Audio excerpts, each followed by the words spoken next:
Peace and respect to all, and welcome to Demolished Doctrine, the beginning of the end of religions.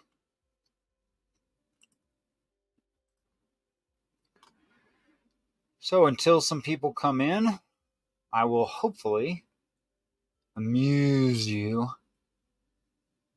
with a syllogism.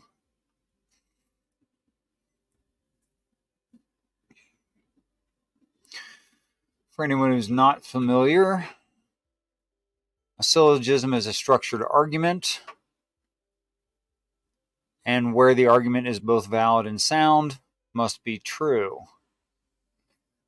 The idea is that if the first premise is true, and that the second premise is true, and that the conclusion follows, if a person has no arguments with any of that, whether they agree with the conclusion or not, they should, if intellectually honest, accept the conclusion as true. Of course, this is in an internal critique. I'm not talking right now. This syllogism is not about how the Bible competes with or compares to or corresponds with reality, but is a internal critique of the Bible itself. So the syllogism. Mankind on earth is the only creature of God's creation that goes throughout the great tribulation and washes their clothes in the blood of the Lamb. So a person could argue this and say, actually, dogs accept Christ. Well, that would be fallacious for several reasons. Dogs don't know what or who Christ is and cannot accept Christ. Or you could say that everything goes through the Great Tribulation. Well, that's true. Animals go through the Great Tribulation. So does water and dirt. All of these things will go through the Great Tribulation. However, those things also do not accept Christ. So we are weird special, I guess, in that we can both go through the Great Tribulation and accept Christ. You may have some creative arguments. I would hear them. I'll be watching the side chat for arguments. Or, of course, if you want to come in, become a panelist, and make your arguments much easier than typing, please feel free to hit that link at the top of the side chat. Premise 2. Angels tarry with God in heaven, having been through the great tribulation and having washed their clothes in the blood of the Lamb. This refers specifically, although the last one is mentioned several times in several parts of the Bible, this premise is derived strictly from the book of Revelation, chapter 7, verses 9 through 15, where it calls them uncountable, calls them angels, says that they reside presently with God in heaven and went through the great tribulation and washed their clothes in the blood of the Lamb. Oh, I almost forgot. For anyone who doesn't know this Christianese phrasing, I'll describe the Christianese in plain old American English. The Great Tribulation is often called end times. It's the time that's supposed to happen at the end of the earth when heaven interferes with life on this earth. 7 signs called the announcing miracles, things that people will actually experience and see, and then the arrival of heaven, and then rise of the beast, more trouble, plagues, ascensions going on of new believers the entire time. Washed their clothes in the blood of the Lamb is another Christianese phrase, which means simply to have accepted Christ. Him being the Lamb, washed their clothes, or made them large, or made them white, is some other ways it can be said. Still the same idea, accepting Christ.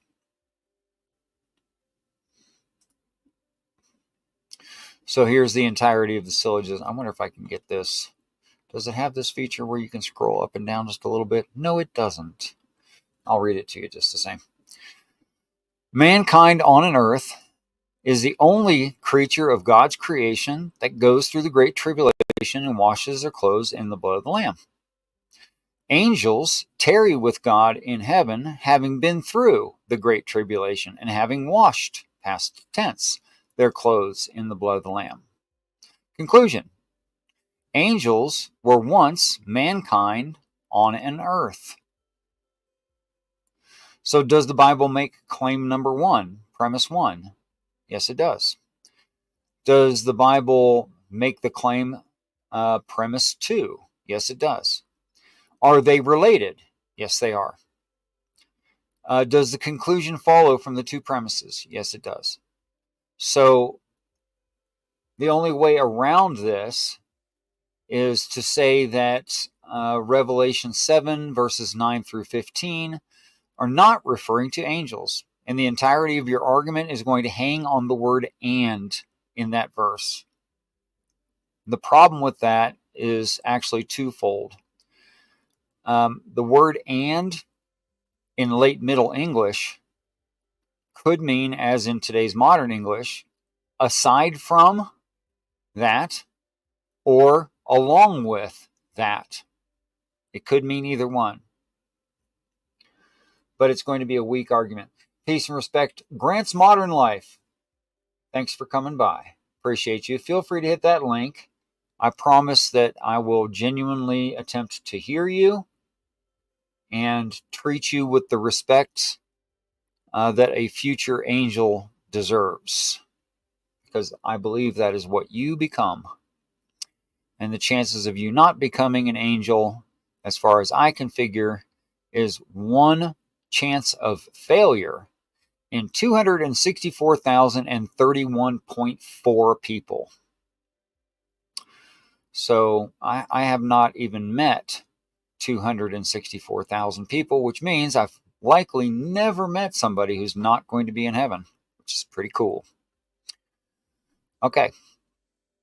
So if anyone wants to make a comment in the side chat, any of the 9 of you who are, thank you very much, watching this. If you want to make some argument against premise 1 or premise 2, I would directly address your brain, because every brain is different and needs addressed individually. And you guys might say something really interesting, something I had not thought of or was not shown in prayer, which would be really cool. Could be a good learning experience for me.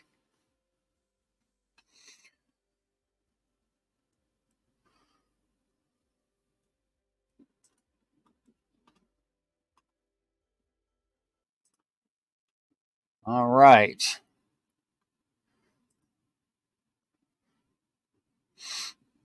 Well, gosh, guys, that's all I had. Let's get some interaction going on here. I could go on and on about syllogisms, but I think I've already explained that well enough. I could go on and on about the text and the implications thereof. Yeah, I guess I'll go on a little bit about that. So, if it's true that the angels being referred to in the Bible were once men, not men male, mankind, on some earth somewhere, and that the ascension has not happened here yet, which is obvious because I'm online talking about it and you're online listening to me talk about it. So we're still on earth. We're not in heaven. That's pretty evident. We still see suffering, etc. We still see, I don't know what's here that won't be in heaven. But anyway, we still see suffering. We still see sin. We still see each other making mistakes and ourselves making mistakes. So thereby we're not in heaven. If we're not in heaven, but there has been an ascension somewhere, peace and respect and welcome, Brick Jonesey, then it is evident that necessarily from this conclusion, I have to conclude also, or I have to extrapolate also, that there has been an earth before this one. Welcome, Brick Jonesey. First thoughts. Please unmute on StreamYard before attempting to speak. Peace and respect, none you biz. What's up, brother, man? Good to see you up. Direction And opposite the core of the planet, but ask Carter questions.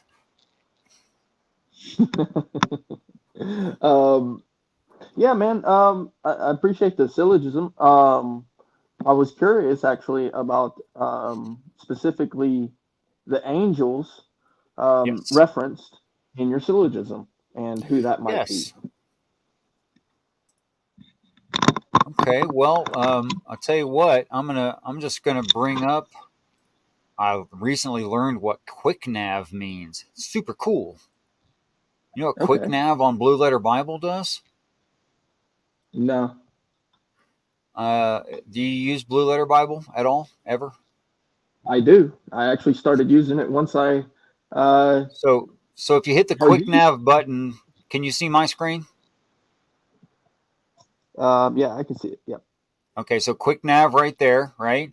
And Okay. Yep. every book in the Bible comes up, right? So you just have to know which book you're looking for, right? That's cool. And then you have chapters. So I know it's in 7. And I actually memorized the location of very few things. But I happen to know this is Revelation 9, right? Okay. Right. So here we have it on screen. For anyone who doesn't know, these titles of these chapters and the chapter breaks, incidentally, were not prayed on and inspired by the Holy Spirit. No. Men decided this, and sometimes it's bullcrap. They break the chapter in the wrong place before the story's done. They do all kinds of weird stuff. And the titles of them is just Christian tradition, what they think about Right. that particular chapter. All right, so never mind a multitude from the tribulation, although they just took words directly out of the verses, and actually I have no problem with that, but it's still made by man. It's not part of the Bible. After this I beheld, and lo, a great multitude, which no man could number. So let me talk about this just real briefly with you. The scientific estimate of humankind, Homo sapiens sapien, on this earth is 110 billion so far. Total life of the man on the earth, okay? The number of people on this earth is getting really close to 8 billion.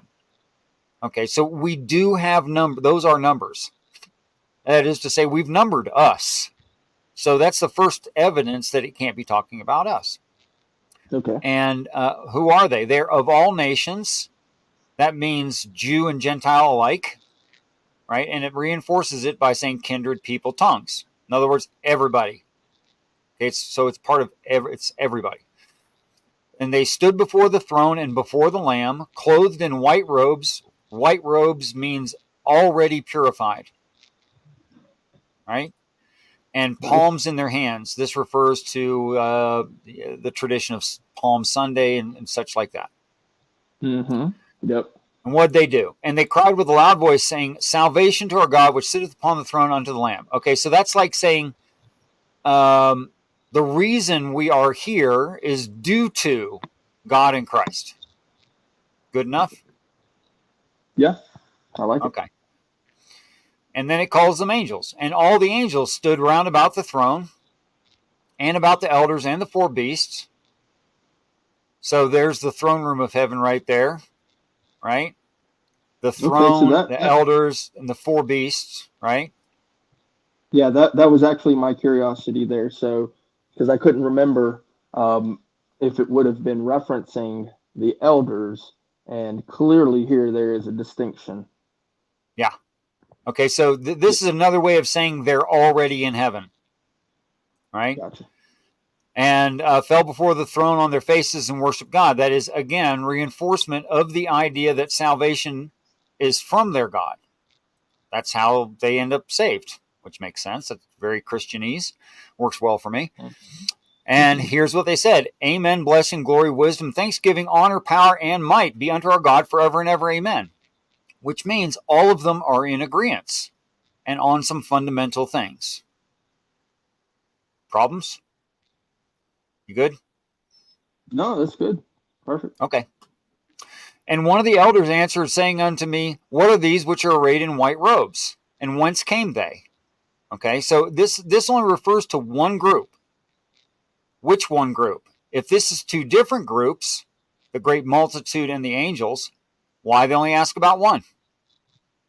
But only asking, obviously the angel thinks it's all one group, right? And I said unto her, Sir, thou knowest. And he said unto me, you ain't shitting me. I do know. I know better than anybody. Let me tell you about it. That's not what he said.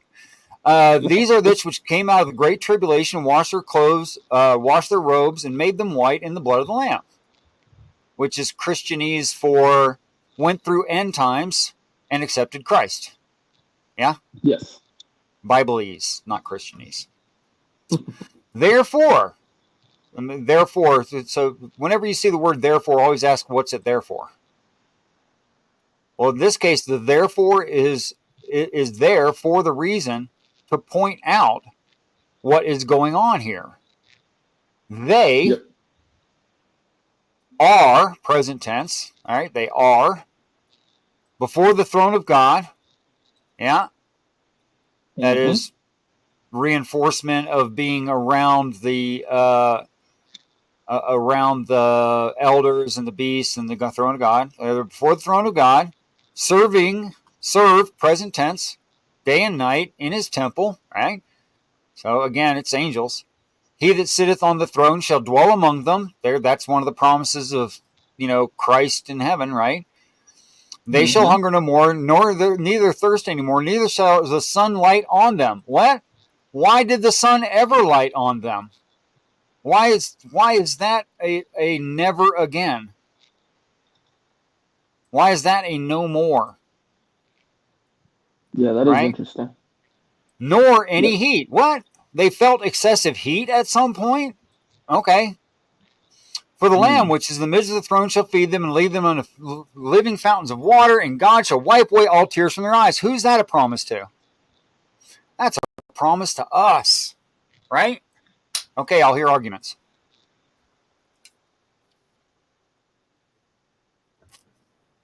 I mean, it's kind of hard to argue with it. I think so. Yeah.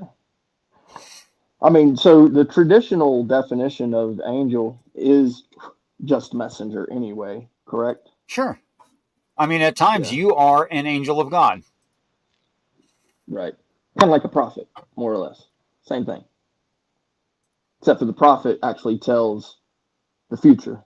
The only difference, really, is that the telling of the future, really, with the prophet. It's a future message, not a present message. Right, exactly. Right, exactly. That's what makes a thing prophecy. And you know the difference, this is one of my favorite true jokes. You know the difference between a schizophrenic and a prophet?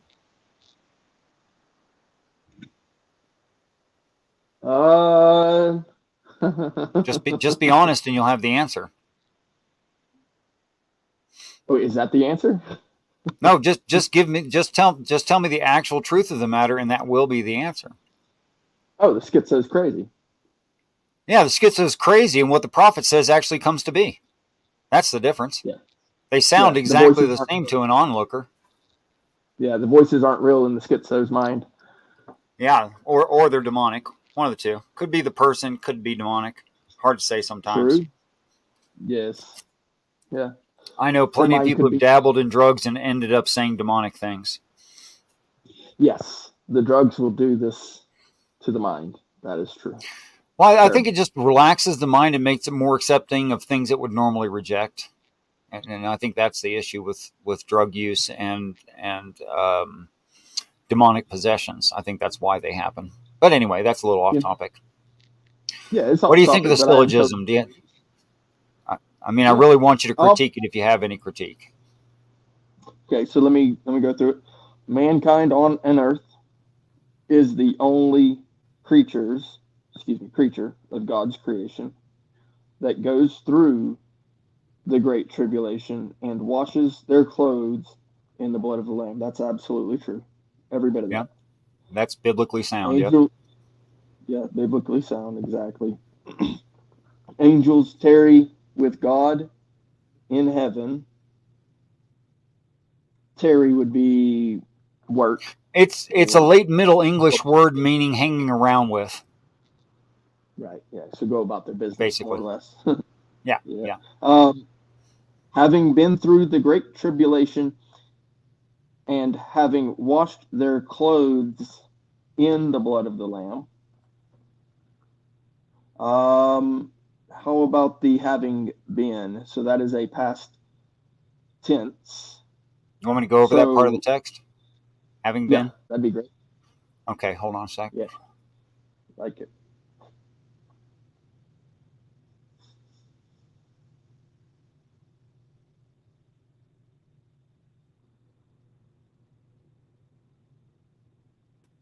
Guess what Richard did? Screen shared the wrong one. How'd That you was like me. to charge for a minute? Was that fun? Man, I was this guy on screen. Let me hit the back button on the correct thing. Or no, let me hit the forward button on the correct thing. And get back to the book of Revelation. Okay, so I got distracted by booting myself. What part of the text were you asking about? What part of the syllogism? The having been, so that would be the past tense. Gotcha. Hold on a second. Thou knowest, therefore, right here. Here it is.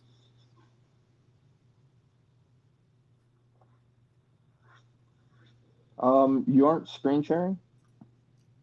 Oh, how? Oh, sorry, I forgot. I have to redo that. Sorry. Okay, there we go. Okay, so the part about having been. Okay, so here you are. Andy said to me, "These are they which came, past tense, out of the great tribulation, accepting Christ."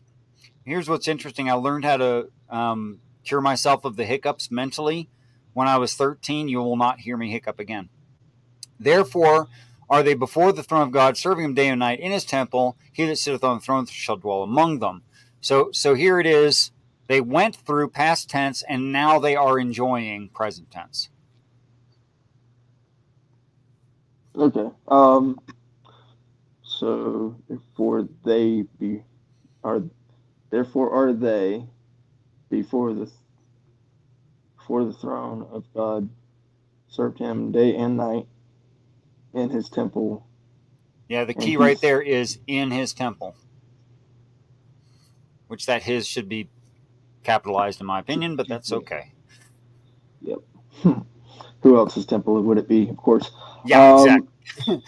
We're talking about the Bible here. Right. So, and then of course, in the 14th, it says, which came out of the Great Tribulation. Right. Could we just double check the text on that as well? Love to. How would you like it? How is Greek okay? Because the Greek is insufficient, in my opinion. Well, I mean, it's going to mean out. Ache is going to mean out. That's what it's going to mean, because we know the Greek, and it's from, out of, a place or time or cause, literally figurative, direct or remote, after, among, are, at, betwixt, beyond, by means of, exceedingly, abundantly above, for, forth, from, among, from forth, from up, grudgingly, heartily, heavenly, etc., etc. Out of. That's unsatisfactory. But the greater question is, when they were writing about early Christian religion in Greek, how would the Christians have thought of it? That's the better question. Right. And so, I mean, the context is there, though. It does say from out. So, yeah. It's literally something had to have been before. And I really can't replace that in context. Are they which came into? Nope, that doesn't work. Are they which are going to experience the Great Tribulation? No, that doesn't work in this paragraph either. Yeah, so it pretty much has to be out of. Yeah, out of. Yeah, so. I mean, because you can't have past tense, future tense on the the same text topic. is on both Right. sides.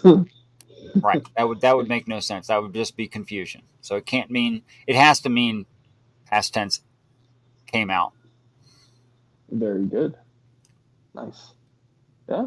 Then it's accurate, I which can is find no awesome. problems with it. Of course, it's a privilege of mine that I get to write these things down, but they were actually pointed out to me in prayer. Of course, person could say it's demonic prayer. I've never had them. Well, at first they did try to lie to me. They tried to lie to me for more than a week, and some of their lies were pretty darn convincing. But I also had the angelic trying to convince me of things at the same time, which was extremely confusing. I assure you, really, really horrible. Well, it's funny you mention it that way because so for me, the way the whole system of consideration of reality, I guess you could say. A lot of people talk about thought, knowledge, things that our minds might go through. So knowledge, is the basic um, reality, what we know. So for Yes. me, the basics um, are things that already exist. Therefore, even the baby, crying out for his mama's teeth, knows everything that we could possibly know. That's just my opinion of it. So everything that is actually knowledge is already reality. It's just that there are times when we need to be reminded as we grow and that sort of thing. Things that need to be pointed out to us, as you say. Um, Whereas devising, um, considering, even the consideration of things itself is thought, where Mm-hmm. thought can easily get us into trouble. Um, and when it is that we go by simple basic knowledge, that's where things like reality, logic, um, that sort of thing, it takes complete hold. It's accurate. There is no fallacy in it. It's very So interesting. I have pushback for you, and seriously, not just to be a curmudgeon or something, but actual pushback for real. Um, sure. how would I know the difference between I know everything and just need reminded, and Mm-hmm. angels know everything and I accidentally pray to them and get answers?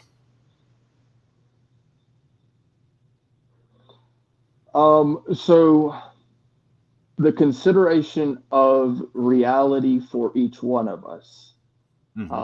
can easily lead us into paths that are detrimental to our um, own existence. Yes, And not so, what I all mean learning by is that, good. right, right. So, there are things that, going back again to the reminders, um, it, there's a fine line between, and I mean super thin fine, like there's literally almost non-existent. That's how fine that line is between what I would consider good knowledge and then bad knowledge. Yes, we might know some things, in fact, that also would lead us into detrimental situations.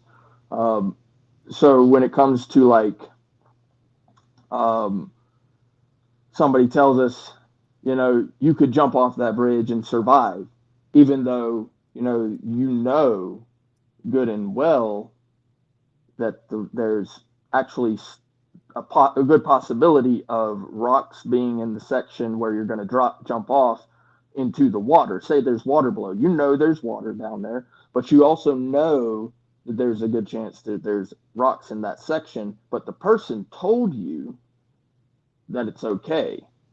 Are you going to actually trust them? And then if you do jump off, it can actually hurt you physically.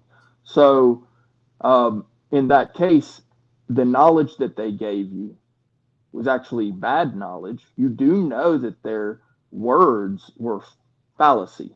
So they gave you words that were fallacy. The knowledge of those words were bad knowledge. It's not like, so they actually did lie to you. Mm-hmm.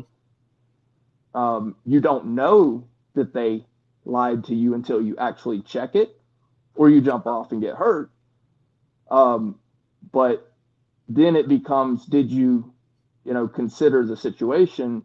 And in which case, if you considered it to the point that they are telling you the truth and you just took it for their word, I trust that person. I totally trust them. I could just jump.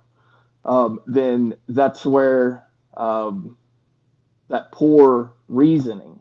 Ooh, that's a good word. Reason, right?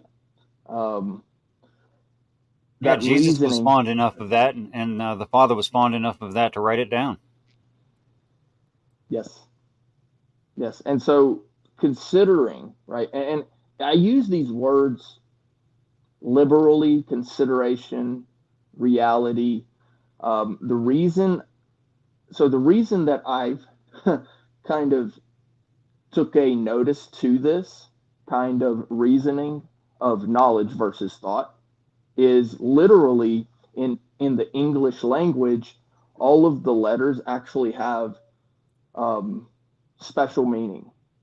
Now I know that some people will look at me and go, "Well, that's pareidolia," which is you see things in nature that you assume this means this, you assume this means that. But I personally believe that language is directed. I believe it's something that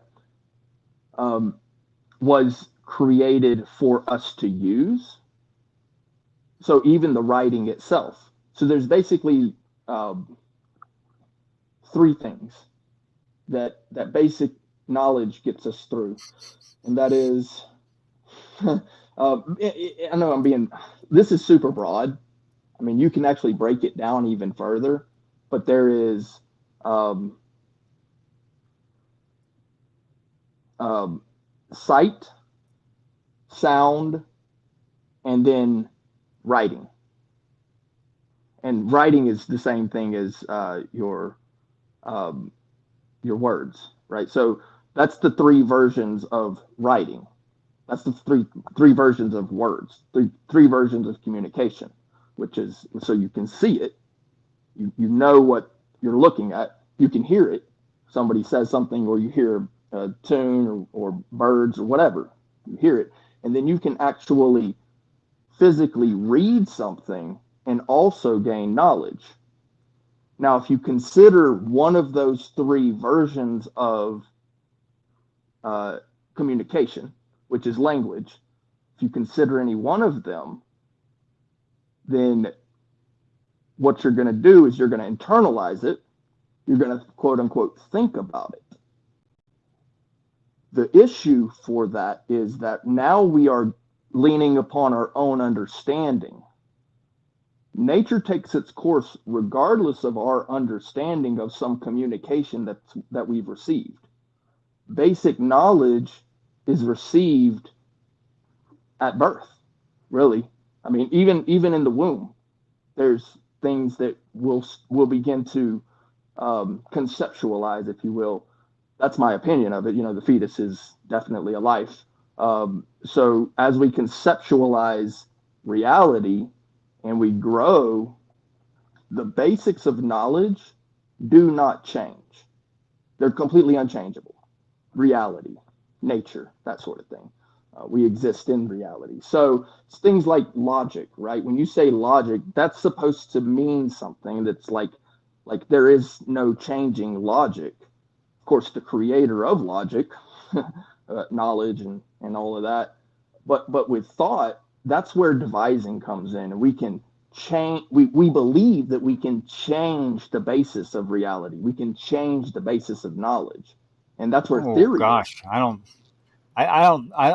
think that only delusional people would believe such a thing. Really, after all, Yeah, no one says I create my own reality and think they seriously mean that. And then gets pulled over by a police officer for speeding with a flak vest and a loaded sidearm in their front seat with a trunk full of drugs and goes, cop, I don't think you're real. And They you know don't, they what don't live is their lives wild? that way. Peace and respect, Missing Mod. Thanks for coming by. Yeah, chat's starting to fill up, man. That's cool. So yeah, no, but there are actually people who do uh, base things that they believe in unrealities, as you, I'm sure, are well aware. Um, you know, here's one: race, right? Color, skin color. Now, skin color exists, but people have this mindset that there are separate types of human beings. In reality, Oh we're all yeah, just human beings. You know, we all black, we have white. we all have different levels of expression of whatever sections of genome, but there's no such thing as surgical school for surgeons who are going to work on Asians. There's not a special Yep. school for that. You know why? Because we're all the same inside. Yeah, exactly. It's all red blood. Have you ever? um, Have you? Here's my contention about the word racist. yes, That term promotes racism. Here's why it I does. think so. Oh, you think Yep. so too? You Oh want to yeah, explain why you absolutely. think that, and I would? Yeah, I mean, sure. I'll throw mine out there first. So it's the reality of all isms. And this is where my whole shtick about all isms are prisms, as in a prison for your mind. Isms, as in nationalism, racism, communism, socialism, so on and so forth. They're all ideas. Ideas exist within the thought, the id. The idea is the id. It exists in your mind. It's the I. What I believe. So a belief isn't a actual tangible thing. So when you produce, quote unquote, produce an idea, then now you've separated something out. And it doesn't matter what idea it is, really. But ultimately, an ism, especially something like racism, racist, or nationalism, those types of things truly divide. So you've Yes. already produced a division itself, and Right. so it's just a matter of which type of division it is. And since divisions are prejudices, and Mm. my reasoning, I mean, I think I understand. I could paraphrase what you said. Um, my reasoning is the following: if I ask you to fill in the blank in this sentence, I am part of the human blank.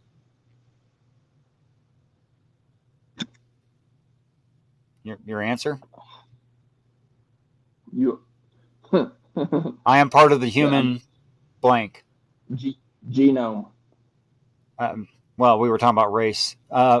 So I'm part of the human race. There is no Race. person Okay, on I this got you. earth who's not part of the human race.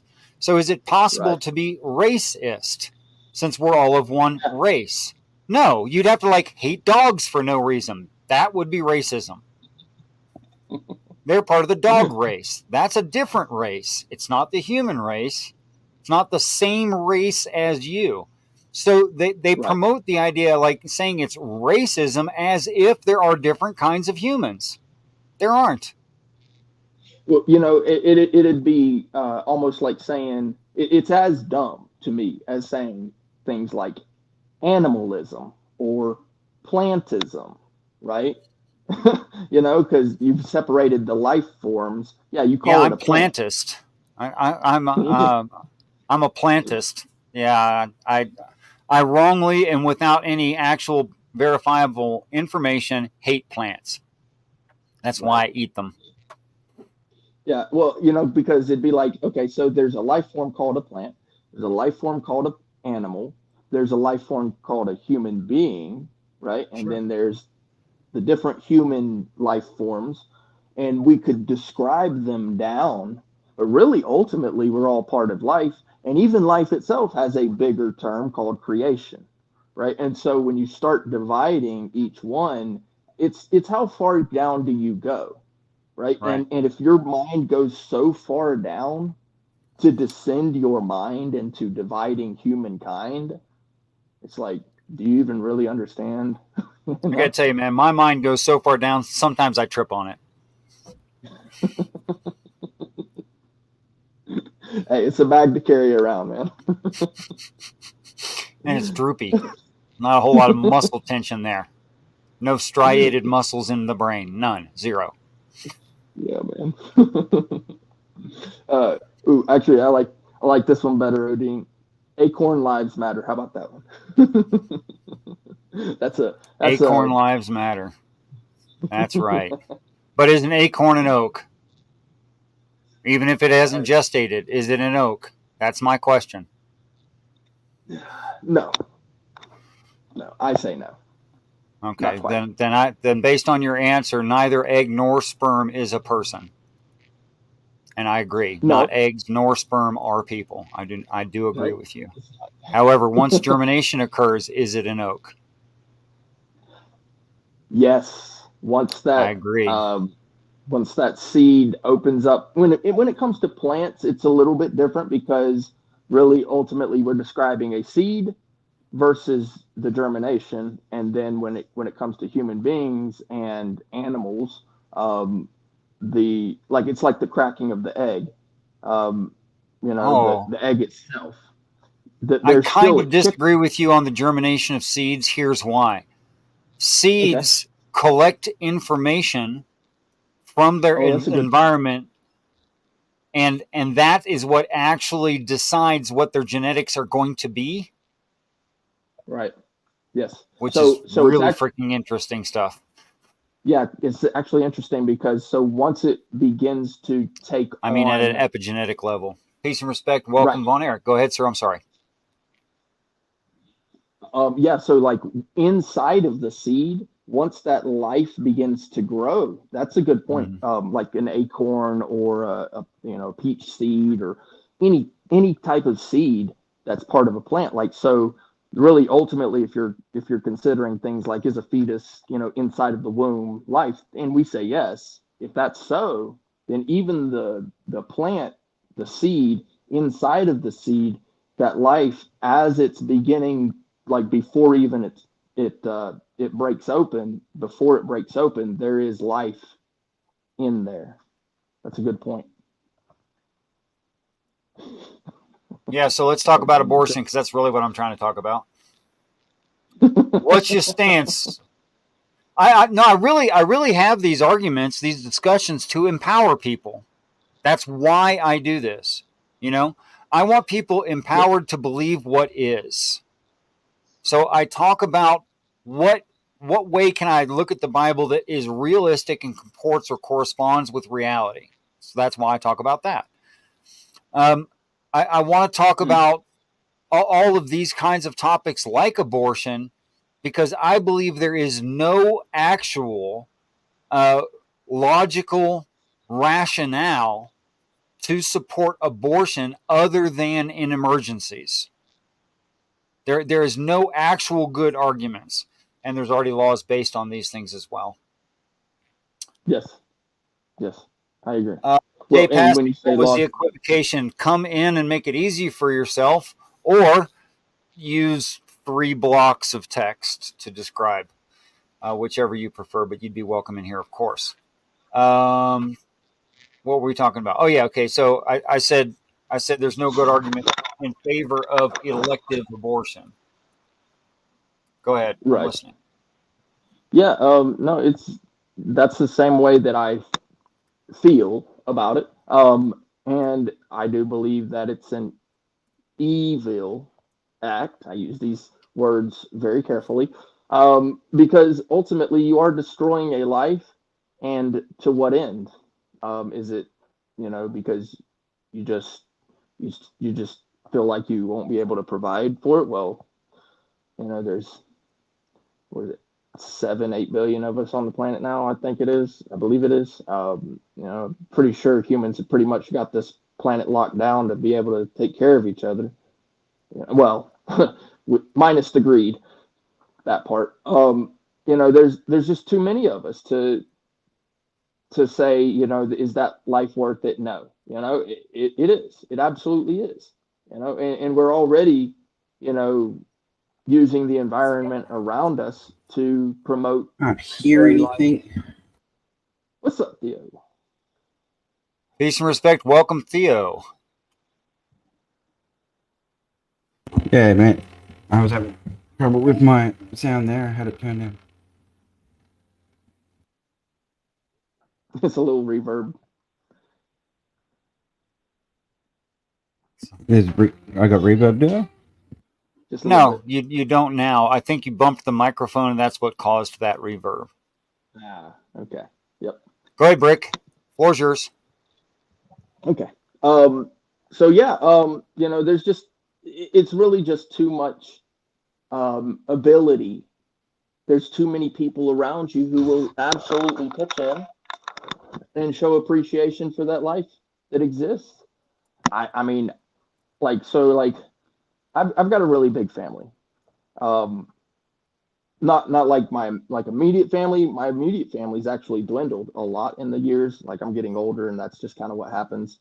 It waxes, it wanes. Tends to. Yep. But I've got a lot of extended family, step family, that sort of thing.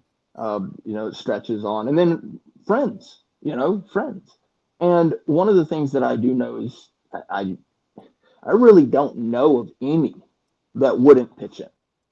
Like, I have no family or friends that wouldn't pitch in to take care of that little baby. None. Right. They will all pitch in. So for that many people to be like 100%, I have none that won't. For that many people that I know of that would pitch in, I got to imagine that there's the same thing going on, especially in this country, and especially in some of the very religious and conservative countries, especially too. That's one of the things about very religious cultures is they pitch in, they want to see life, they want to see it promoted, and don't want to see bad. That's what I got for you. I actually find that, it's funny that like invaders would cause indigenous tribal people, what was the popular way to say it? Uncultured, unrefined.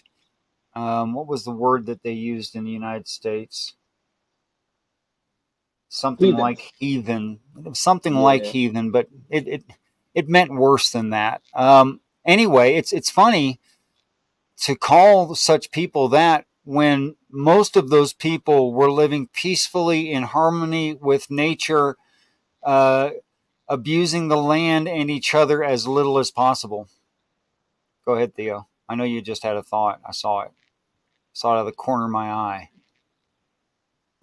Oh, the weird thought that I always get when we're talking about the colonization of America is that the majority of the natives died to the common cold because they brought it with them and nobody had what do you call it? Their immune systems weren't ready to handle it. That's true. And weirdly, it worked vice versa because they had diseases that they passed on to the colonizers, and their immune systems couldn't handle it, so they dropped off. But yeah. So the whole heathen thing, right? There was a lot of that, but at the same time, there was a bit of the whole dances with wolves as well. Not everybody was like that, but it was definitely the majority. And then if you go on to the other side of it as well, some of the natives were kind of scarily barbaric. Like the other tribes were afraid of them.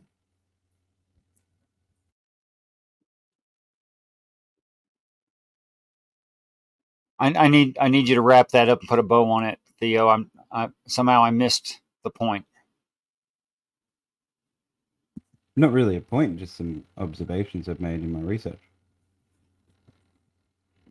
Oh, okay. That explains why I didn't glean the point.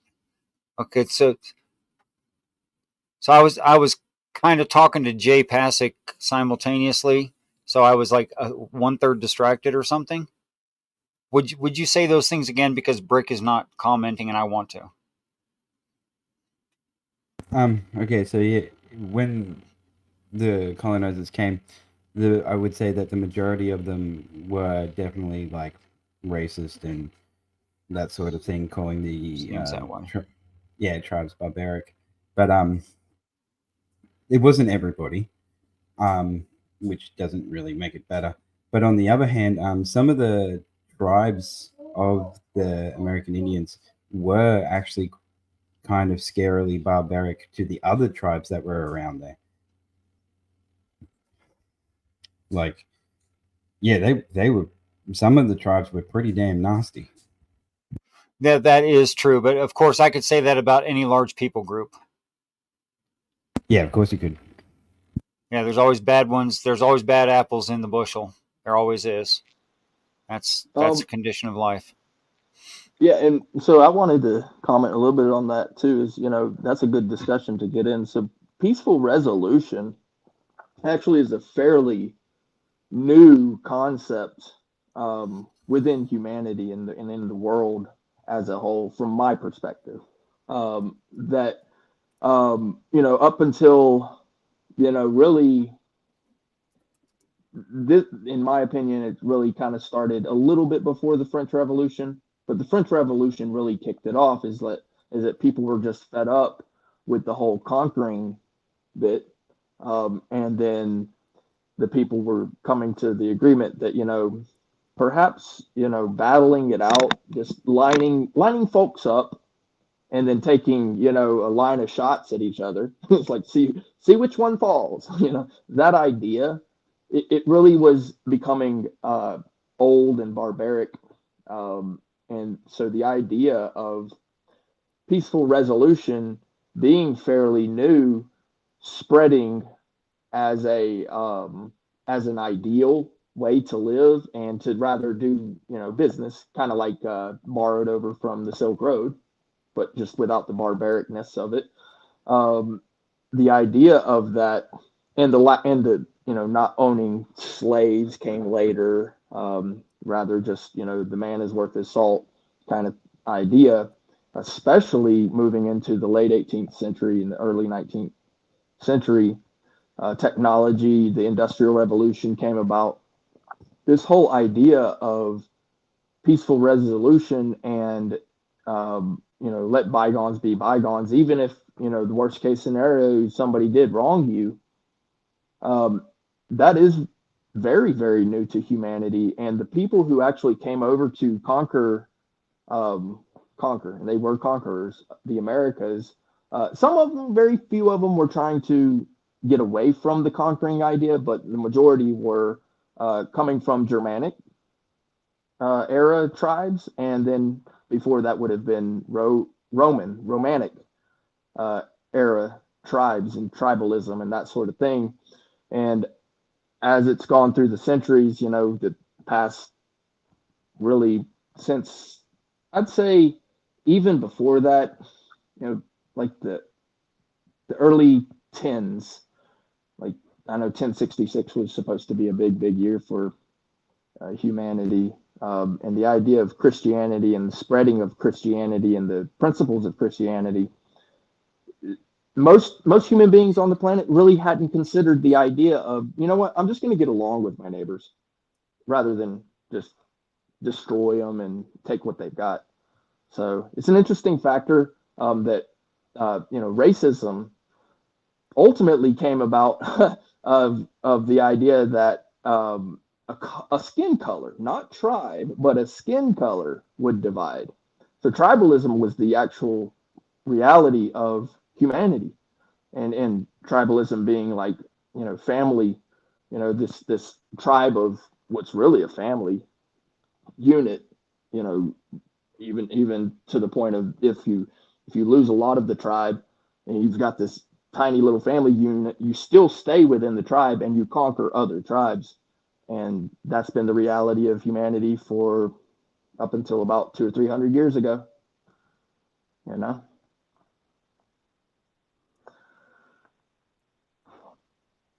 That was a lot. I'm sorry.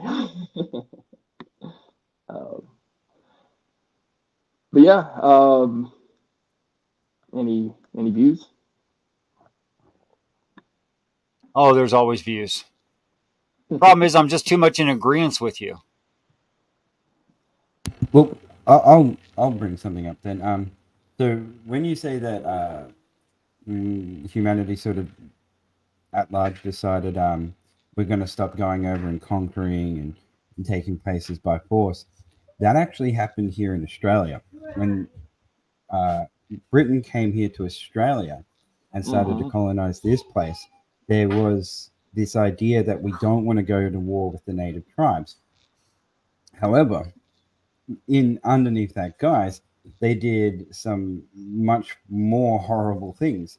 I don't know if you've ever heard of the stolen generation here in Australia, but at one point, under a very racist sort of idea, they decided to take all the children from every single Aboriginal tribe and place I and did hear put them. that. Yeah. Yeah, they put them into white households to breed them out was literally the goal. Okay. So even under the peaceful idea, you can still do extremely horrible things. Yes. This is very true. Yeah, under the guise of, we're just gonna do it the lawful way, what they call statutory. Just do it by statute. If we write it down, is it lawful? Right? Yeah. Well, according to man, that's actually one of the issues that we're, of course, encountering in today's world. With pretty much it's going to be in every country, regardless of what country you're in. But in the United States, you got 50 states with 50 different sets of statutes, and the people don't know them. And we're allowed to freely roam from state to state, but then you get into a state that's a little bit more quote unquote tyrannical than another, and you don't know. Oh, you can't wear a blue shirt on Tuesday. You can only wear a blue shirt on Thursday. Although if you wear a blue shirt on Thursday, it's got to have the Americans, and it's not that extreme. No, of course not. But there are some things that you'll need to know moving into another state. Isn't there one state where it's kind of illegal to talk about the ocean? No. I mean, free speech should be still allowed. Every state. If there is a statute that says you can't. The only ones that can violate, quote unquote violate. It's not really supposed to be that way. The free speech right is the court. If the court says you've got a gag order, that sort of thing, but there shouldn't be anything like that. If now, a lot of times cities, like literally the cities, like the council will try to put in some ordinance that says you can't have a sign like this, or you can't, that sort of thing. That happens sometimes. So there might be like a coastal city that put up like some sort of ordinance, this or that. That's a possibility. But shouldn't be anything like that here. Now, Canada has some problems. Canada has, from what I understand, that's the whole, Jordan Peterson thing. One of the issues that he was having, it's supposed to be free speech over there, but you can't say anything. Yeah, we just had a law, I think it was passed, where it's literally against free speech in the fact that if you, just for an example, badmouth the federal banks here, and they deem it sort of like defamatory against them, you can go to jail. Yep. Unless you're a comedian. There's literally that in the law. Yeah, just make sure you put a laugh track behind it, right? Yeah, I now identify as a comedian. That's exactly right. I'm always a comedian. I'm a plumber. I'm a, religious expert. I'm everything. That's all you get. But yeah, Jack of all that's trades. yeah, Jack. Yeah, exactly. Master of, well, some. um, but yeah, that's interesting, man.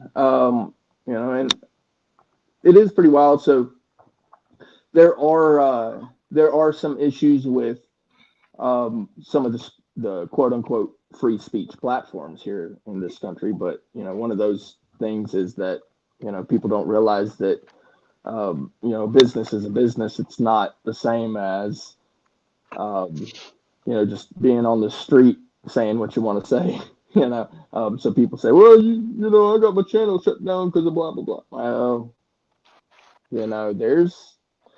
there's things, I mean, and so you got to be careful um, as far as business goes, right? And know your business too, right? So like, for instance, and I haven't finished it yet. I'm editing down a video of some records request stuff where the business I needed to do was with the city. And to do business with the city or anybody, you have to come to an agreement. Well, the city wanted to send out an invoice. Well, there's no agreement met for that invoice. So I'm like, well, you can't just send an invoice as if it's some debt that I owe you, So it's one of those situations where business is not the same as your freedom. You can do business on one hand and you can do freedom on the other, you know?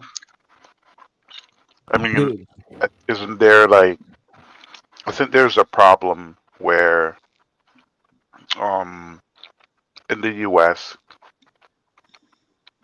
A large portion of the population refuses to understand that there is no such thing as absolute freedom in any way within our society, Yep, that is a big problem.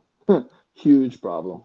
right? You cannot go wherever you want and say whatever you want and do whatever you want, right? And even if laws might not be on the books, right, that would reprimand you, Yep. right?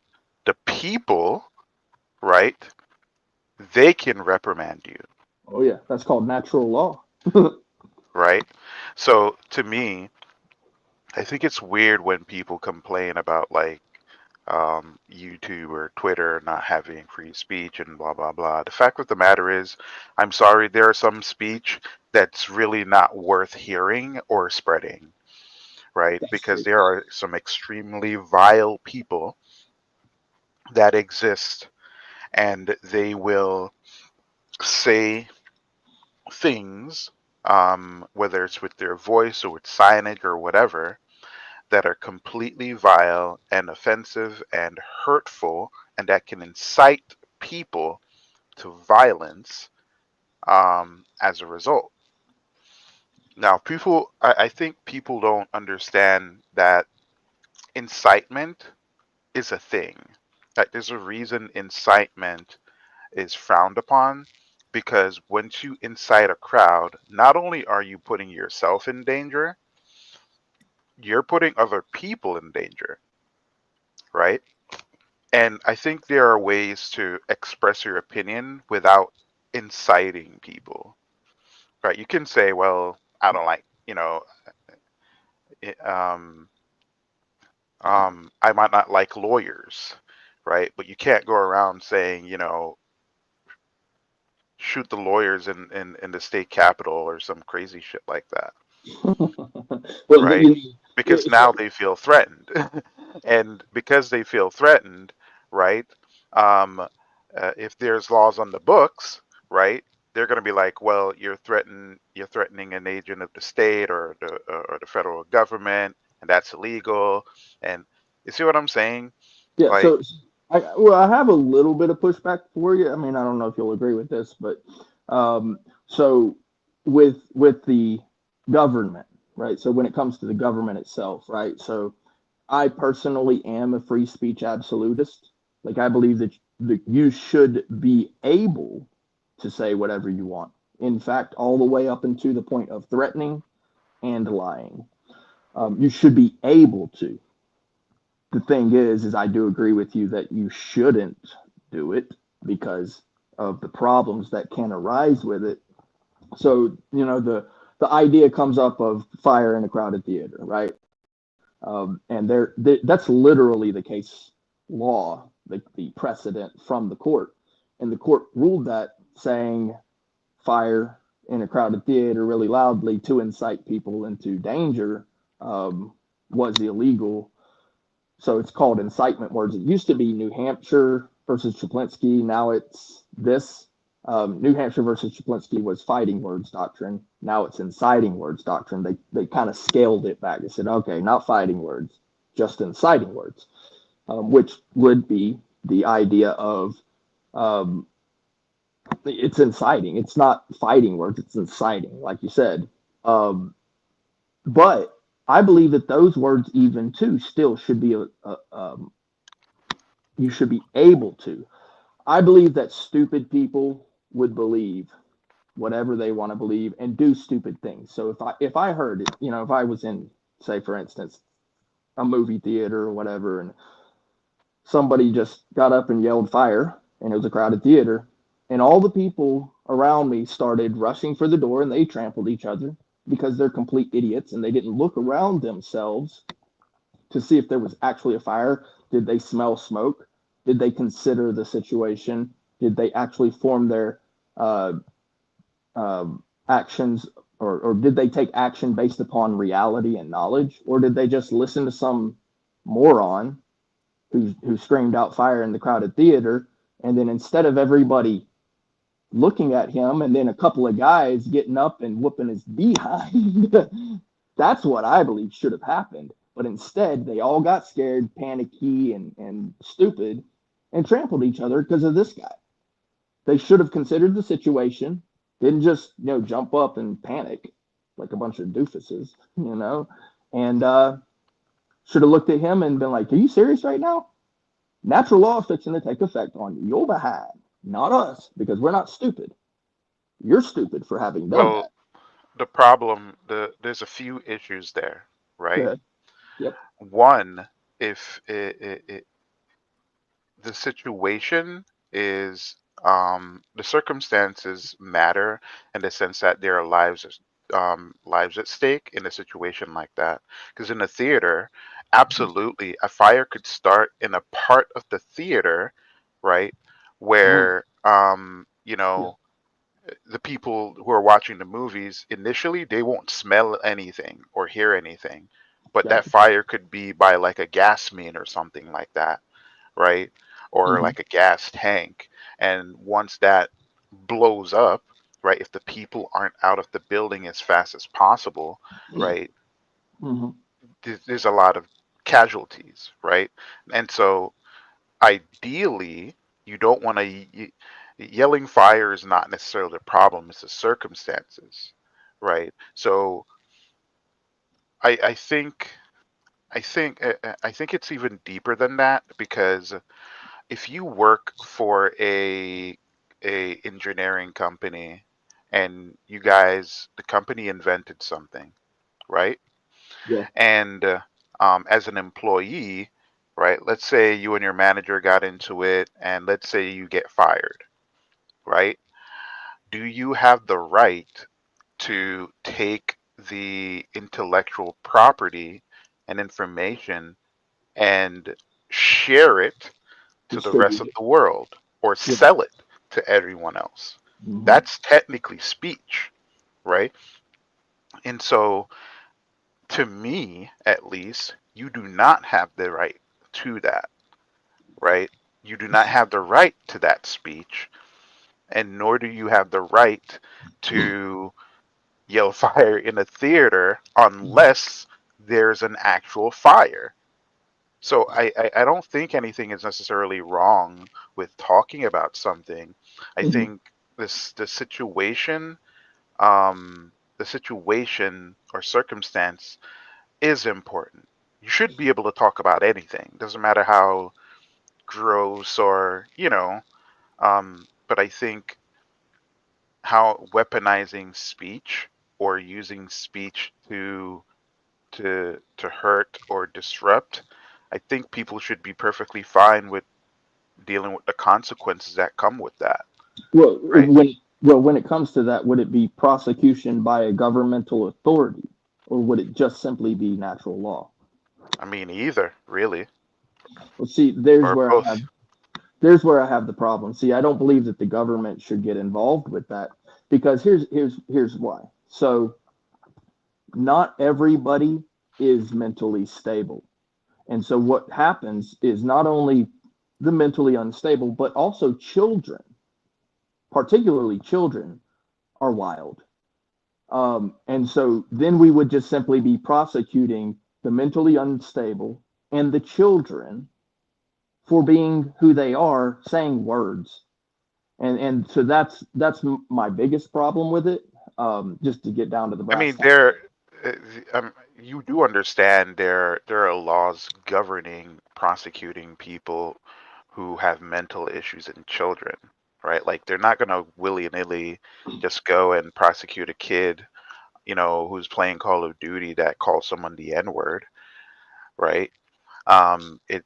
Again, the question is the circumstance, and part of the circumstance is someone's mental health. So if a guy who is severely mentally challenged, Hmm. right, and he yells fire in a theater, Hmm. right, and let's say people get hurt or someone died or whatever, right, they're not going to charge him as someone normal if they Hmm. charge him.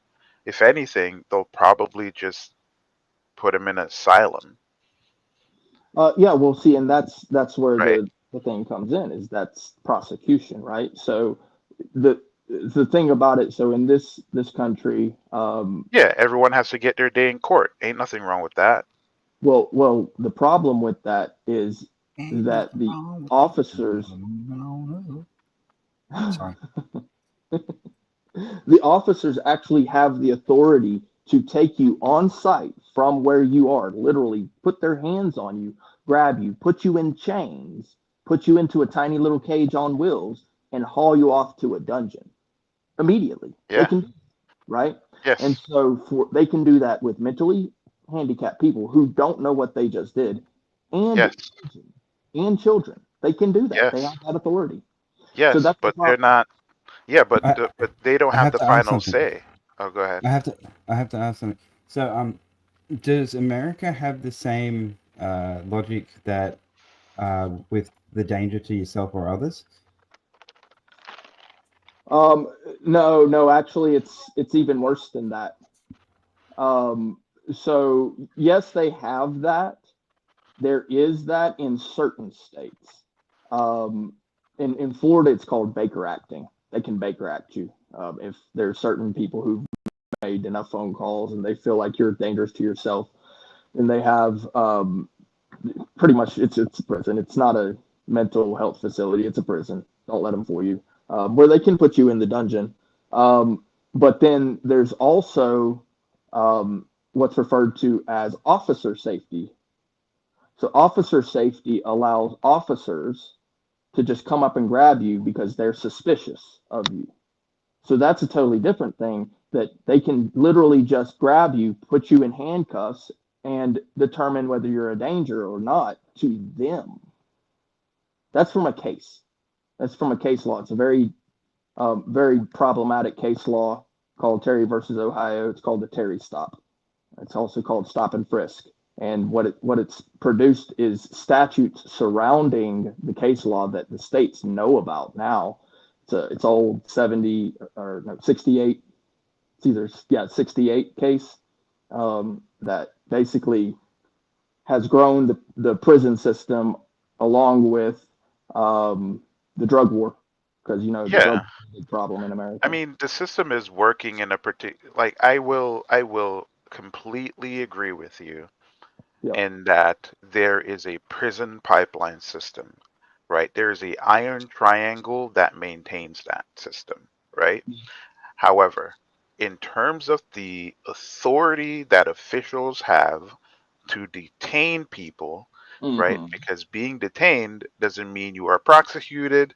It doesn't mean you have been charged with anything, right? They can detain you. They have that ability, Yeah. right? And um, preventing them from detaining you is Mm-hmm. essentially going to be breaking the law, depending on your state, right? I think every state has agreed to that one.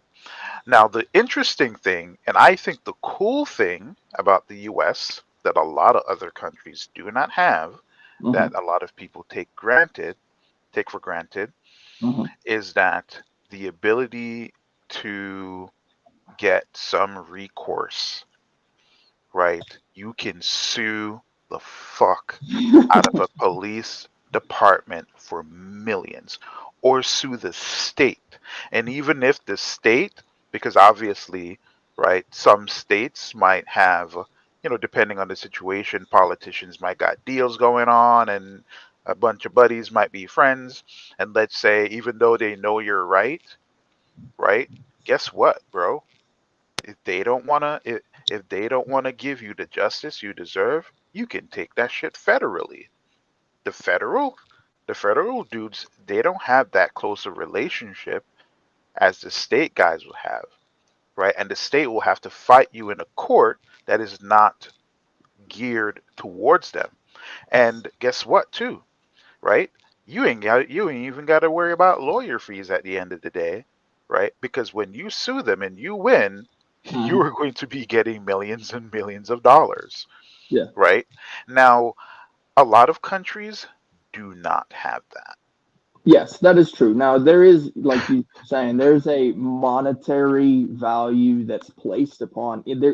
In fact, many of the states actually have statutes that surround it. Literally, the cost of putting you into the dungeon for too many days. Um, Hmm. there's a couple of things though. So one, first, I'll address the fact that you can't beat the ride, right? So yes, you will end up being able to sue, but then they take years of your life away. Yeah, you okay, so you came out at 60 years old, you've got now, $40 million out of the city. And by the way, it's not always in the millions. I'm sorry to interrupt you. I'm not talking about being prosecuted. I'm talking about just being detained. Yes, yes. No, even the Yeah. detention itself, and a lot of the times, No, no. so It's a whole different conversation if we're talking about being convicted, oh no, no, right? no, no, no. I'm So talking about okay, just merely being detained. so in the state of Kentucky, like I believe Kentucky's like the worst, you can be held, detained up to 7 years. Yeah, yeah, that's wild, huh? So, and this actually leads right into my second part of this. So, do you understand how far they can detain you? Yeah, I understand that. So they can detain But you, they not can't they can't stop you. They can't stop you from from contacting a lawyer.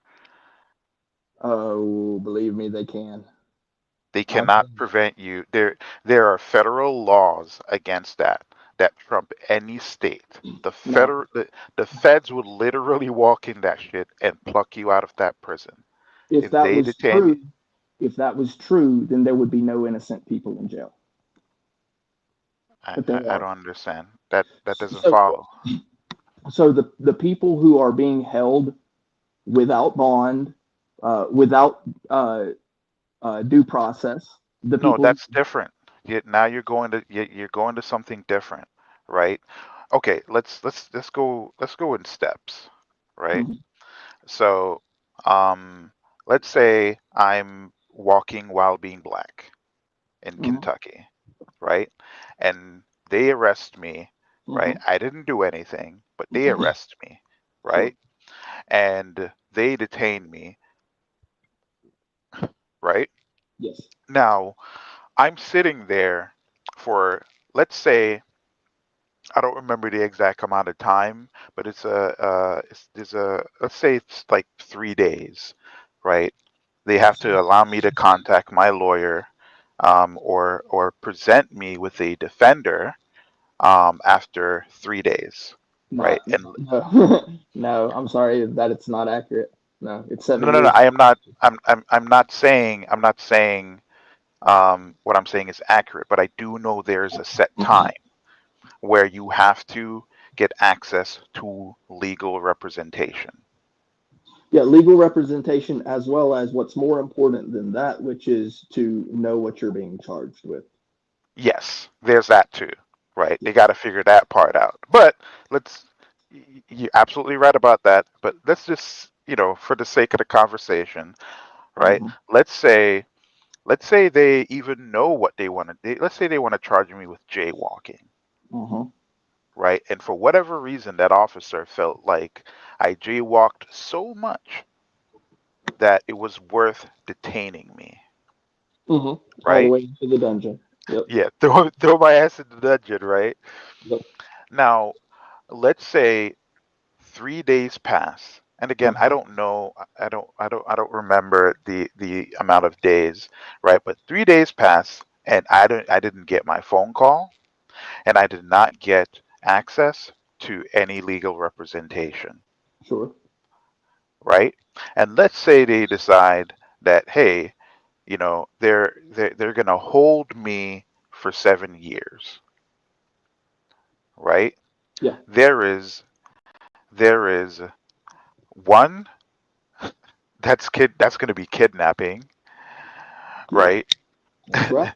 That's what they That's call it. gonna be kidnapping. So that's what it So really is. that department just basically broke federal laws, right? Yep. And probably a couple from their own state, Yep. right? Two, they broke laws in terms of representation and keeping me without any form of due process, right? And so, as far as I'm concerned, right, Mm-hmm.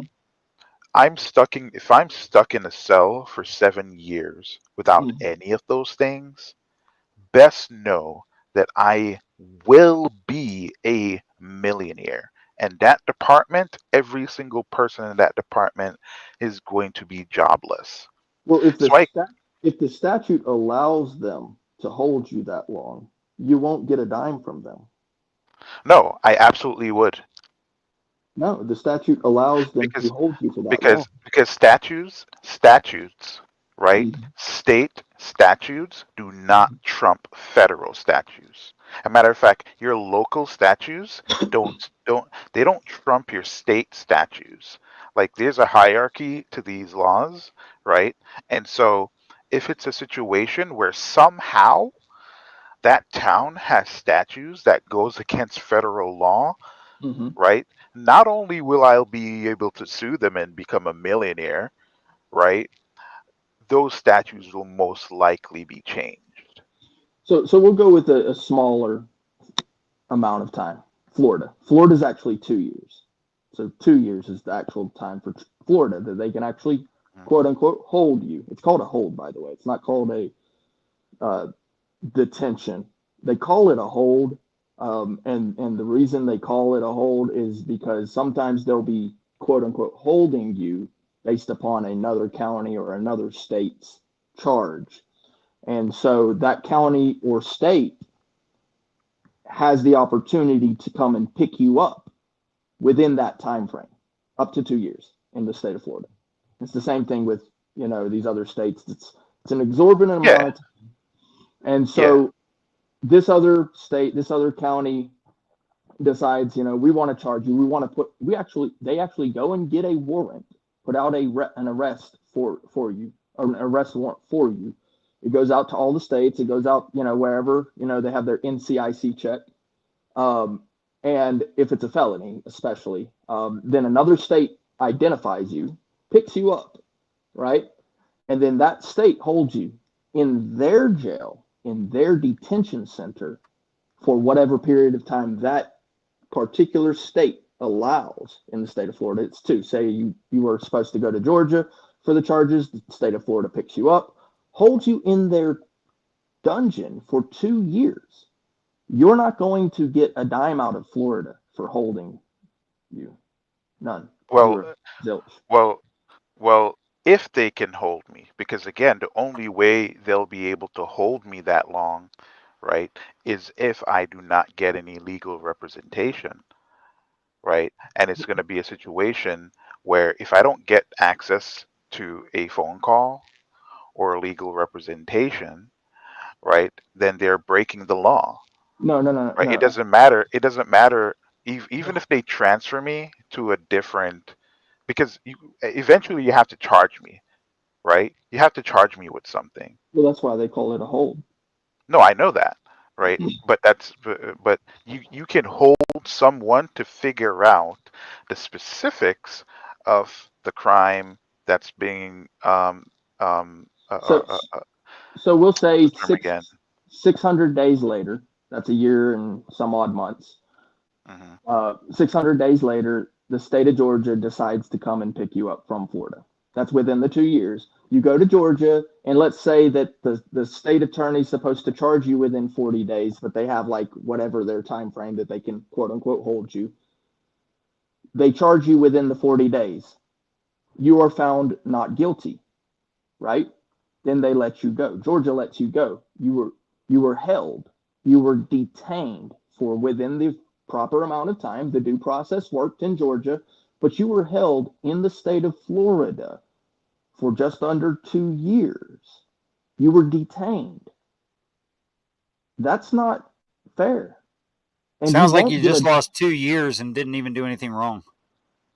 yeah, you won't get a dime. Yeah, but yeah, well, that's the not getting a dime part is not true because again, there are set procedures for situations like this, right? Like the like police does not have absolute power, despite the fact that they have qualified immunity and all this other stuff, right?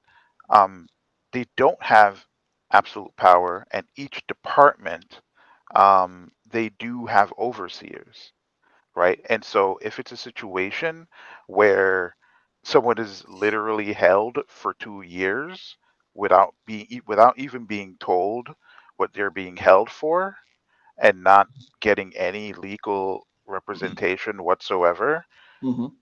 that is illegal. They've literally broken a ton of laws, Yeah. not just state but federal, So this right? this And this this is where the problem comes in. So what you're talking about works well for the guy with the money who can hire the you lawyer don't on need money.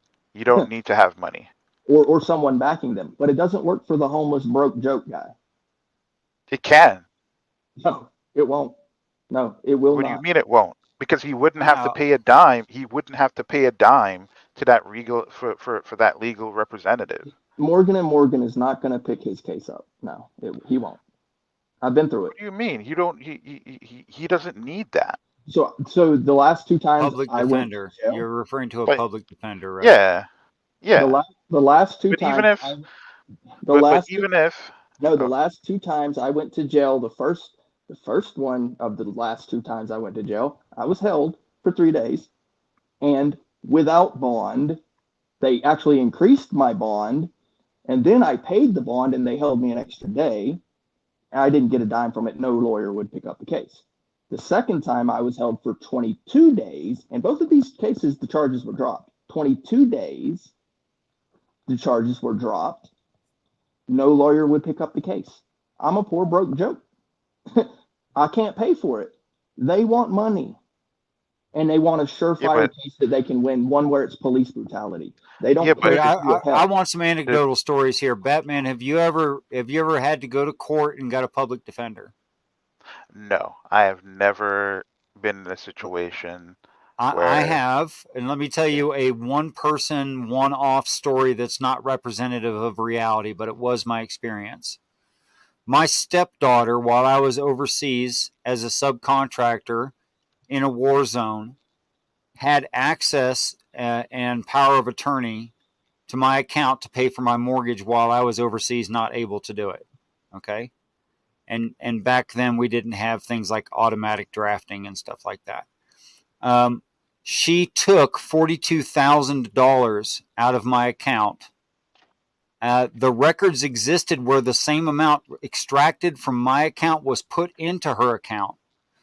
The public defender did not look into her account, though he had access to it, to see what she spent it on. She claimed that she'd spent it all on me, and the charges were dropped. Wait, what? She stole $42,000 from me. There was nothing I could do. Yeah, it's probably the power of attorney part. Well, no. It's just that he didn't bother to look before the court date. He didn't bother, though he had more than a month. He didn't bother to look what she spent it on. Oh, so he didn't do any kind of discovery or anything like that. Right? No I records gave him reflect- my account number and her account number. He saw the money coming out of my account going directly into her account, electric transfer. He saw that. He presented that to the judge, but she's sitting right there and she said, I spent it on him. And he said nothing. Yeah, he didn't do his job. Exactly. Yeah. Now, why didn't he do his job? Why didn't he do something that obvious? I have no idea. Because he's a public defender. Yep. He does not care. Yeah, at that point, you don't have the money to pay for a paid lawyer. The guy with no money does not get justice in the system. You have to have money. I do have a question, though. Do you have the legal right to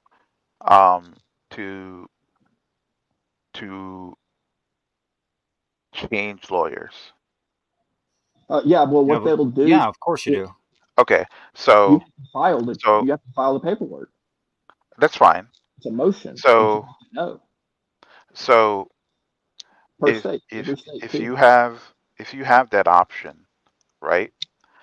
And because typically when a lawyer looks at your case, right? Let's say it's a lawyer for money, right? When a lawyer looks at your case, right, and they look at the details, if they see that it's a case that you have no grounds of winning on, chances are they will not take your case.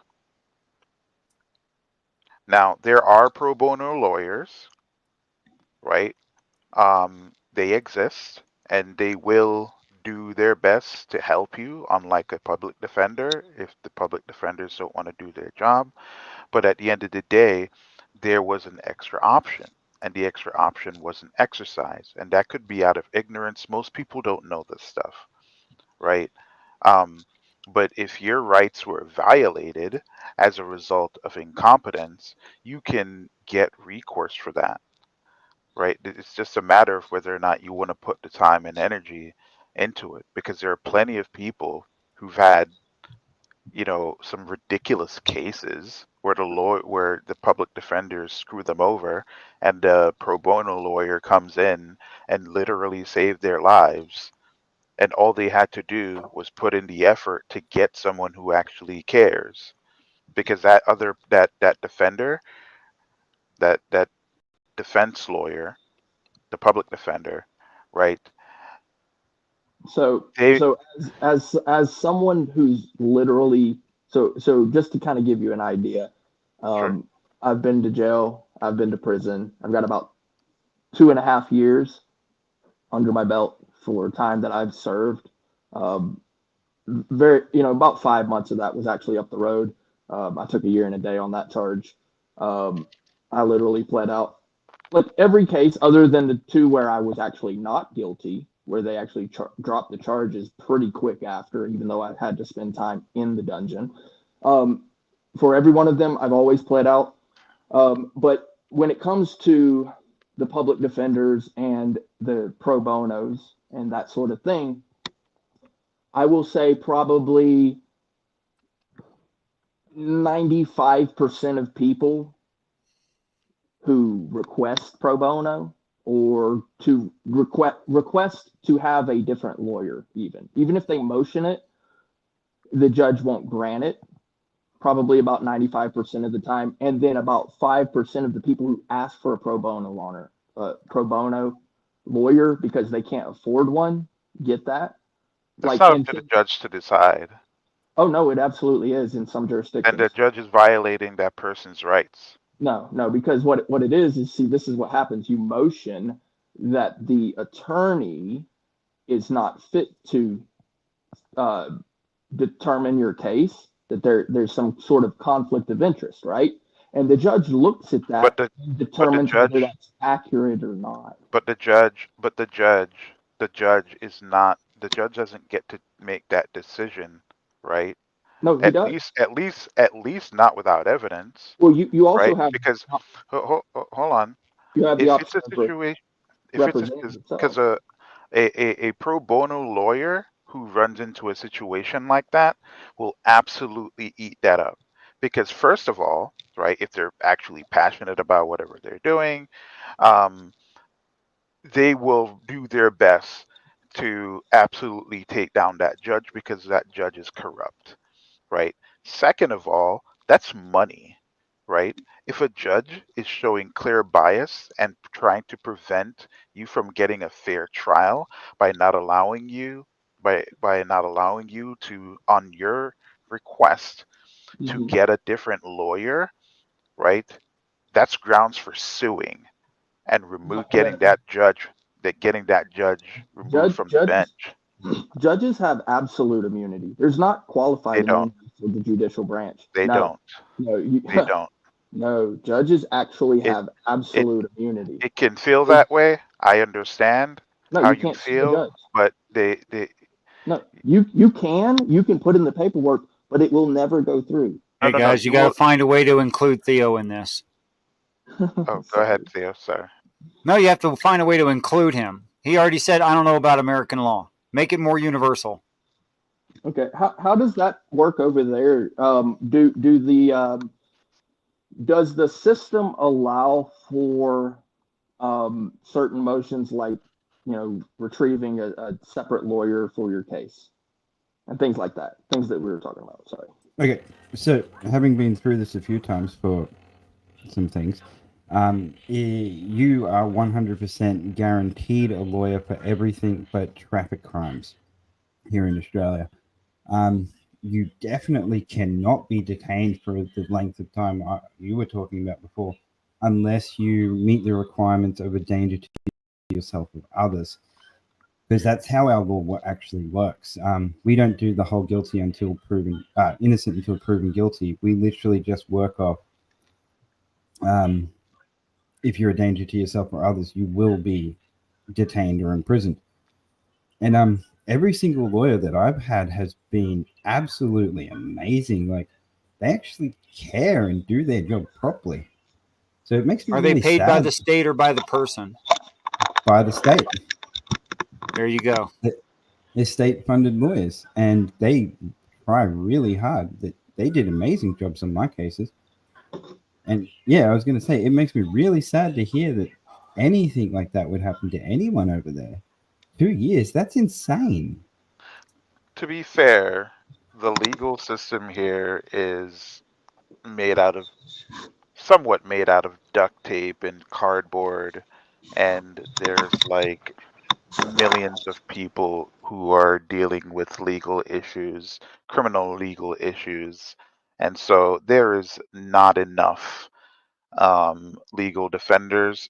These people are overworked and underpaid, to put it mildly, and a lot of them eventually get to the point that they are just doing it as a job, just to get someone through a procedure at that point. So it's like it's one of those situations where you want to become a hero, you enter the war, and then you realize now, after a while, you kind of become the villain.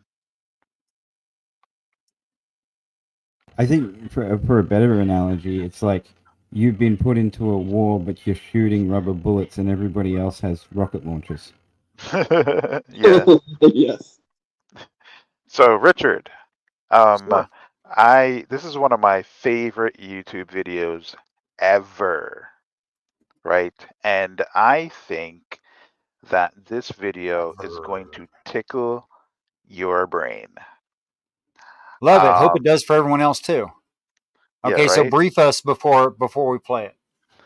So this video is about the measurement of the speed of light. So if you do Is not it believe, specifically the one-way measurement or any measurement?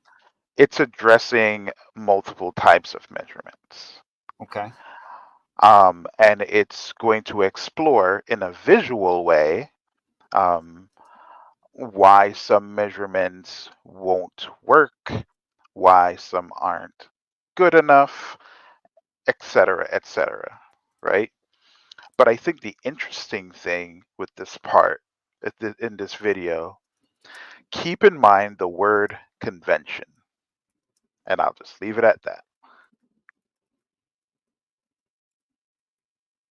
All right.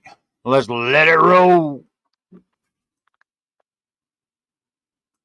KiwiCo at the end of the show. I know what you're thinking. Hold on. Is it smarter every day? Smarter every day. Yeah, I'm no example of that. Okay. Try again. This video was sponsored by KiwiCo. More about KiwiCo at the end of the show. I know what you're thinking. Clickbait! No one has measured the speed of light? That's ridiculous. The speed of light is exactly 299,792,458 meters per second. We are so sure of it that since 1983, we've actually used the speed of light to define how long a meter is.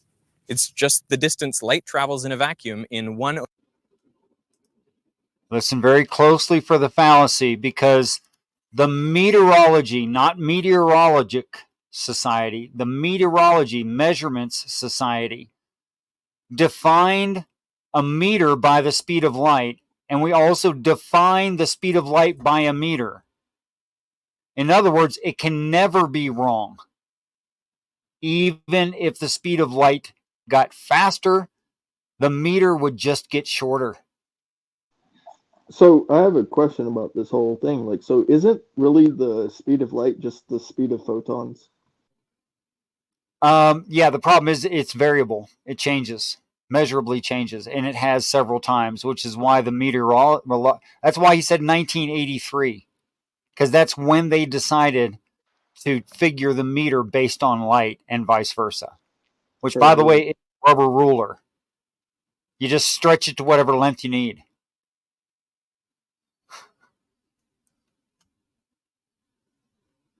I don't know enough to comment on this part. Well, you know that the meter is older than 1983, right? Yeah. And you know that the speed of light was measured before 1983, right? Yeah. So that begs the question, why 1983? Well, because there But was a problem. they didn't use meters per second at first, and the I don't want to spoil, because he covers like these small little things like. Oh, good. I should just shut up. No, you can absolutely comment, but just saying. Still, I think it's a problem. 1/299,792,458 of a second. That definition ensures that the speed of light is exactly this number, no decimals. But hear me out. In this video, I will prove to you that light may never actually travel at this speed. And I can say that because no one has actually measured it. We can't measure the speed of light the same way we measure the speed of anything else. Pause it. Oh, no. Hold on. Okay, go ahead. Okay, so just for anyone that's watching, this guy is a academic. He is not a crackpot guy who is in his garage making shit up. Well, what's wrong with being in a garage? He knows the shit that he's talking about. I'm just saying for some Are you folks saying out there. if you work in a garage or you film from a garage, you can't do research? Is that what you're saying? No, I'm That not saying seems that. wrong. I'm not saying that. Apparently, he's an authority. Yeah. Okay, go ahead. Oh, go ahead. Like play it. Okay. Yeah, play. You're gonna keep saying this, aren't you? Okay. We can't measure the speed of light the same way we measure the speed of anything else.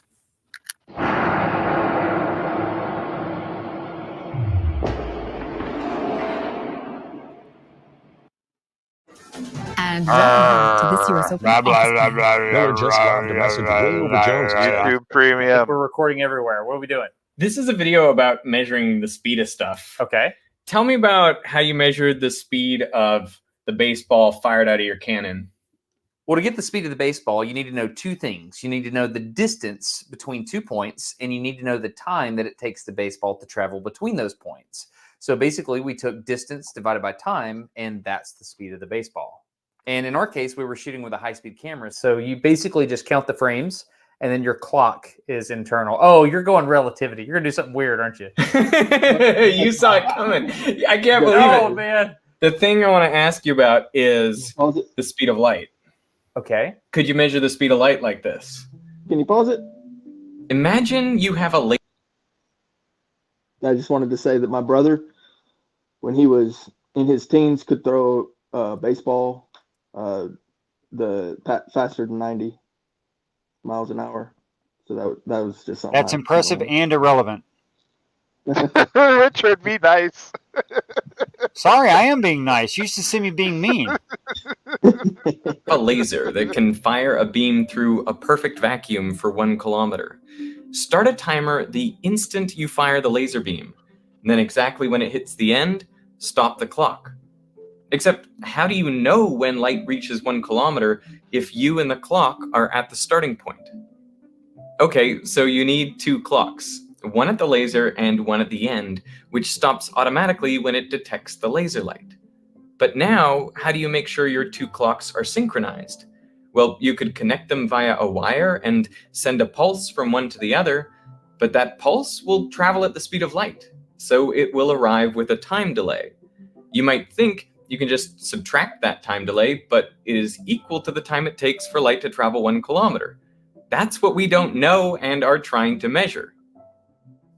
Okay, new plan. Start with the clocks together and sync them up first, and then send one of the clocks down to the end. Now, what could possibly go wrong? Well, I'll tell you. The clock at the finish line was moving with respect to the one at the start, and special relativity tells us moving clocks tick slow relative to stationary observers. So by the time the clock reaches 1 kilometer, it will no longer be in sync with the clock at the start. Can I tell you the only solution to this problem? Ditch the second clock. Put a mirror at the end to reflect the light back, and use a single clock at the start to time the full 2 kilometer round trip. Wasn't this actually done before? He was on a mountain, and there's a wagon wheel with a lantern, and there's something like a mirror on the other side of the mountain. I've always wanted to do this. So that sounds a little like how the speed of light was first experimentally measured by Hippolyte Fizeau in 1849. He shone a beam of light between the teeth of a rapidly spinning gear to a mirror up on a hill 8 kilometers away. And then by increasing the speed of the gear, he reached a point where the reflected light passed through the next gap on the gear, and so it was observed. So he measured the speed of light to be 313,000 kilometers per second, which is within 5% of the presently accepted value. So someone has measured the speed of light. Or have they? What has been measured is the round trip or two-way speed of light, but no one has measured the one-way speed of light.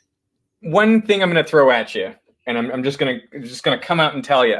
It's like, what if the speed of light in this direction is different from the speed of light in this direction?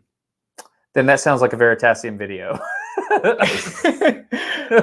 The question is, could you figure it out? The kind of crux of this problem is that the only way people have managed to measure the speed of light is for a round trip. No one's ever managed to measure the speed of light in just one direction. It's possible that the speed of light is half of c in one direction and then instantaneous on the return journey. What? That's possible. Are you serious? Think about communicating with an astronaut stranded on Mars. Let's call him Pause Mark. it real quick. We send out a signal and get a response 20 minutes later. So, light teleportation. What do you guys think? Yeah, definitely. Electrons do it. Here's something interesting that I relate to this problem. It seems that either A, angels are preemptively knowing what I'm going to ask, and the information travels to me at no greater than the speed of light, and at whatever distance they are, they projected the perceived future question in ahead of time so it would arrive exactly when I would need it, or they're communicating instantaneously over distance. How do you like that? Or from my perspective, because this is the other perspective that I presented earlier, is that you already knew it and they were simply just reminding you. I can prove there were things that I did not know and that were relevant in reality, and when I asked, they were answered in real time. How do you know that they weren't just reminding you? Because I've never been to Albemarle, North Carolina. I've never looked at a map of Albemarle, North Carolina. I've never heard someone recite to me all of the things that exist in Albemarle, North Carolina. Yet through prayer, I was led 12 miles, almost to the T, a little over, in 3.5 hours of walking, taking the most direct route possible, not knowing where to go. So have you ever heard of the phrase "a good sense of direction"? Yes, I was kicked out of the military for a bad sense of direction. Would it be possible that you were presented with a better sense of direction? That still would be an intervention of something I'm not able to correct. But no, it wasn't about a sense of direction. Like, it was literally tract housing and forests until I came to town, not knowing what direction town is, because it could have been, I mean, there was houses on both sides of the highway where I was dropped off, or bypass. I'm not even sure if it was a highway or a bypass, but anyway. Yes. And I could have walked in any of several wrong directions easily, and all of it would have looked exactly the same. There was no indicator that I was walking the right or wrong way that I could discern. And just to be clear as well, because I do believe in divine intervention, that sort of thing, I absolutely 100% believe that you were most definitely being directed. Yeah, it was. They were literally like, take a left here, go straight through this intersection, like, literally like that. I just believe you already had the knowledge. That's all. That's Yeah, I can't have already had the knowledge. That's my point. I didn't have a map, never looked at a map. I've never lived there. No one's ever described it to me. I just had no experience of it. So, sorry. Yeah, I was going to say. So that if the angels had capabilities to manipulate quantum entanglement, they could change the sort of makeup in your brain to give you that knowledge. And it would, I'm kind of thinking it's the same with the light. Is it something to do with quantum entanglement, with the photons being simultaneously traveling to the mirror and from the mirror at the same time? Okay, on the first part of that, I think that's actually what's going on, is that refinement of prayer is understanding the difference between my imagination and some kind of, I don't know, probably a quantum effect in my brain, so that they're purposefully causing. And by the way, I've had like a 3.5 minute Hollywood quality feature quality film play in my head at one time. Like, it was that good. John, the Revelator, a lot of people refer to his as a vision. Yeah, but what does that mean? Indeed. It means Maybe the he was revelation. taken to the future.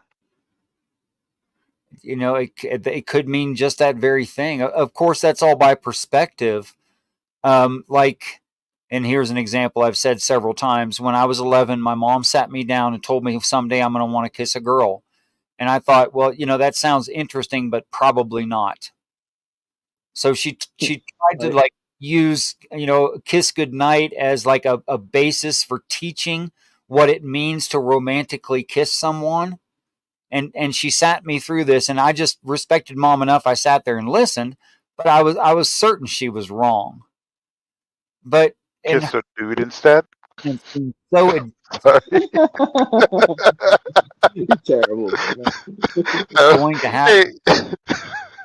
What's going on here? No, Horrible no, joke. it was a horrible joke.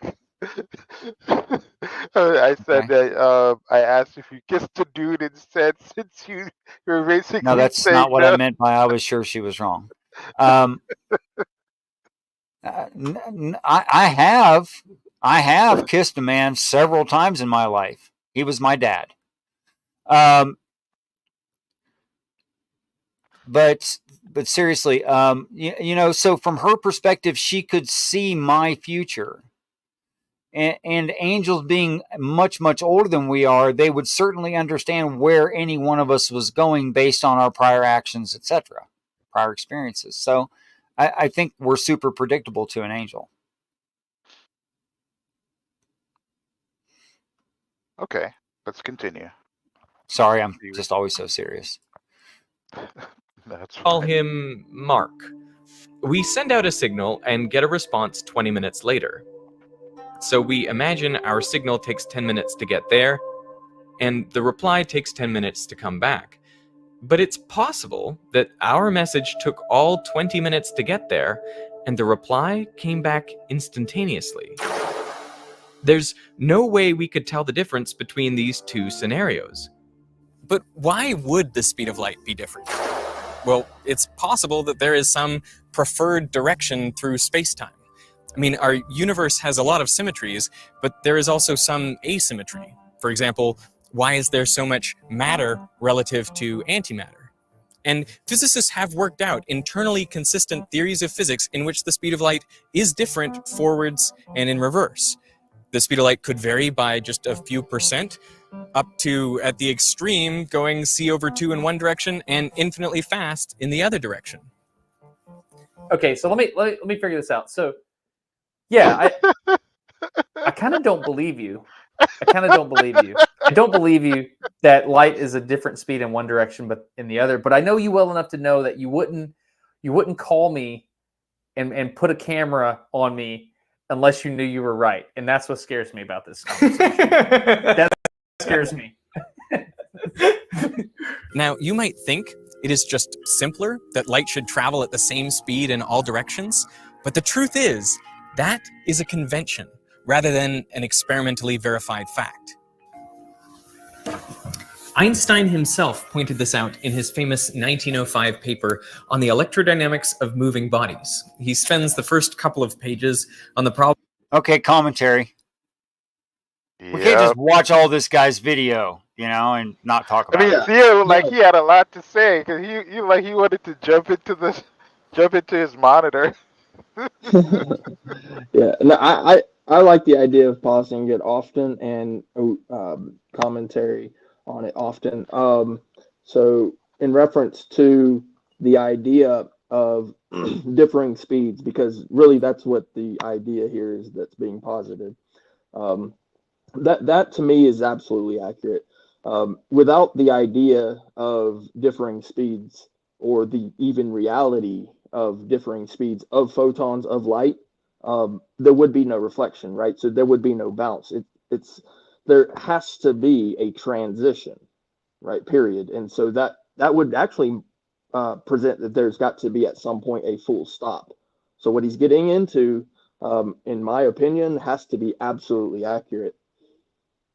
So I believe the full stop happens when it's absorbed by I don't know. Yeah, by photosynthesis, by your eye, a total black body, things like that. Well, yes, there's that. and sometimes it just essentially loses some of its energy. What? Yeah, so when it makes contact with certain materials, right, it, it could basically lose some of that energy. Um, Well, what do you mean by lose energy? Like it would slow down? yes, Ooh. and See, some of but that that's the energy problem. gets transferred into something else, Right. It basically. doesn't It disappear. turns It into goes rest. somewhere. Right. Yeah, it turns into useless energy or thermal energy, as an example. So I'm pretty sure University of Berkeley, California, found a medium that could slow a photon to something like 0.1 of its normal speed, but it still traveled through it. Yeah, it'd probably And be water, right? and since I don't know what they used, it was some kind of a compound, but Gotcha. they actually found a way to, like, I don't know, rapidly change temperature in a medium, bring a photon to a full stop, and then change the medium and allow it to continue almost up to its normal speed. I don't So know about that, bro. You gotta Well, send me that paper.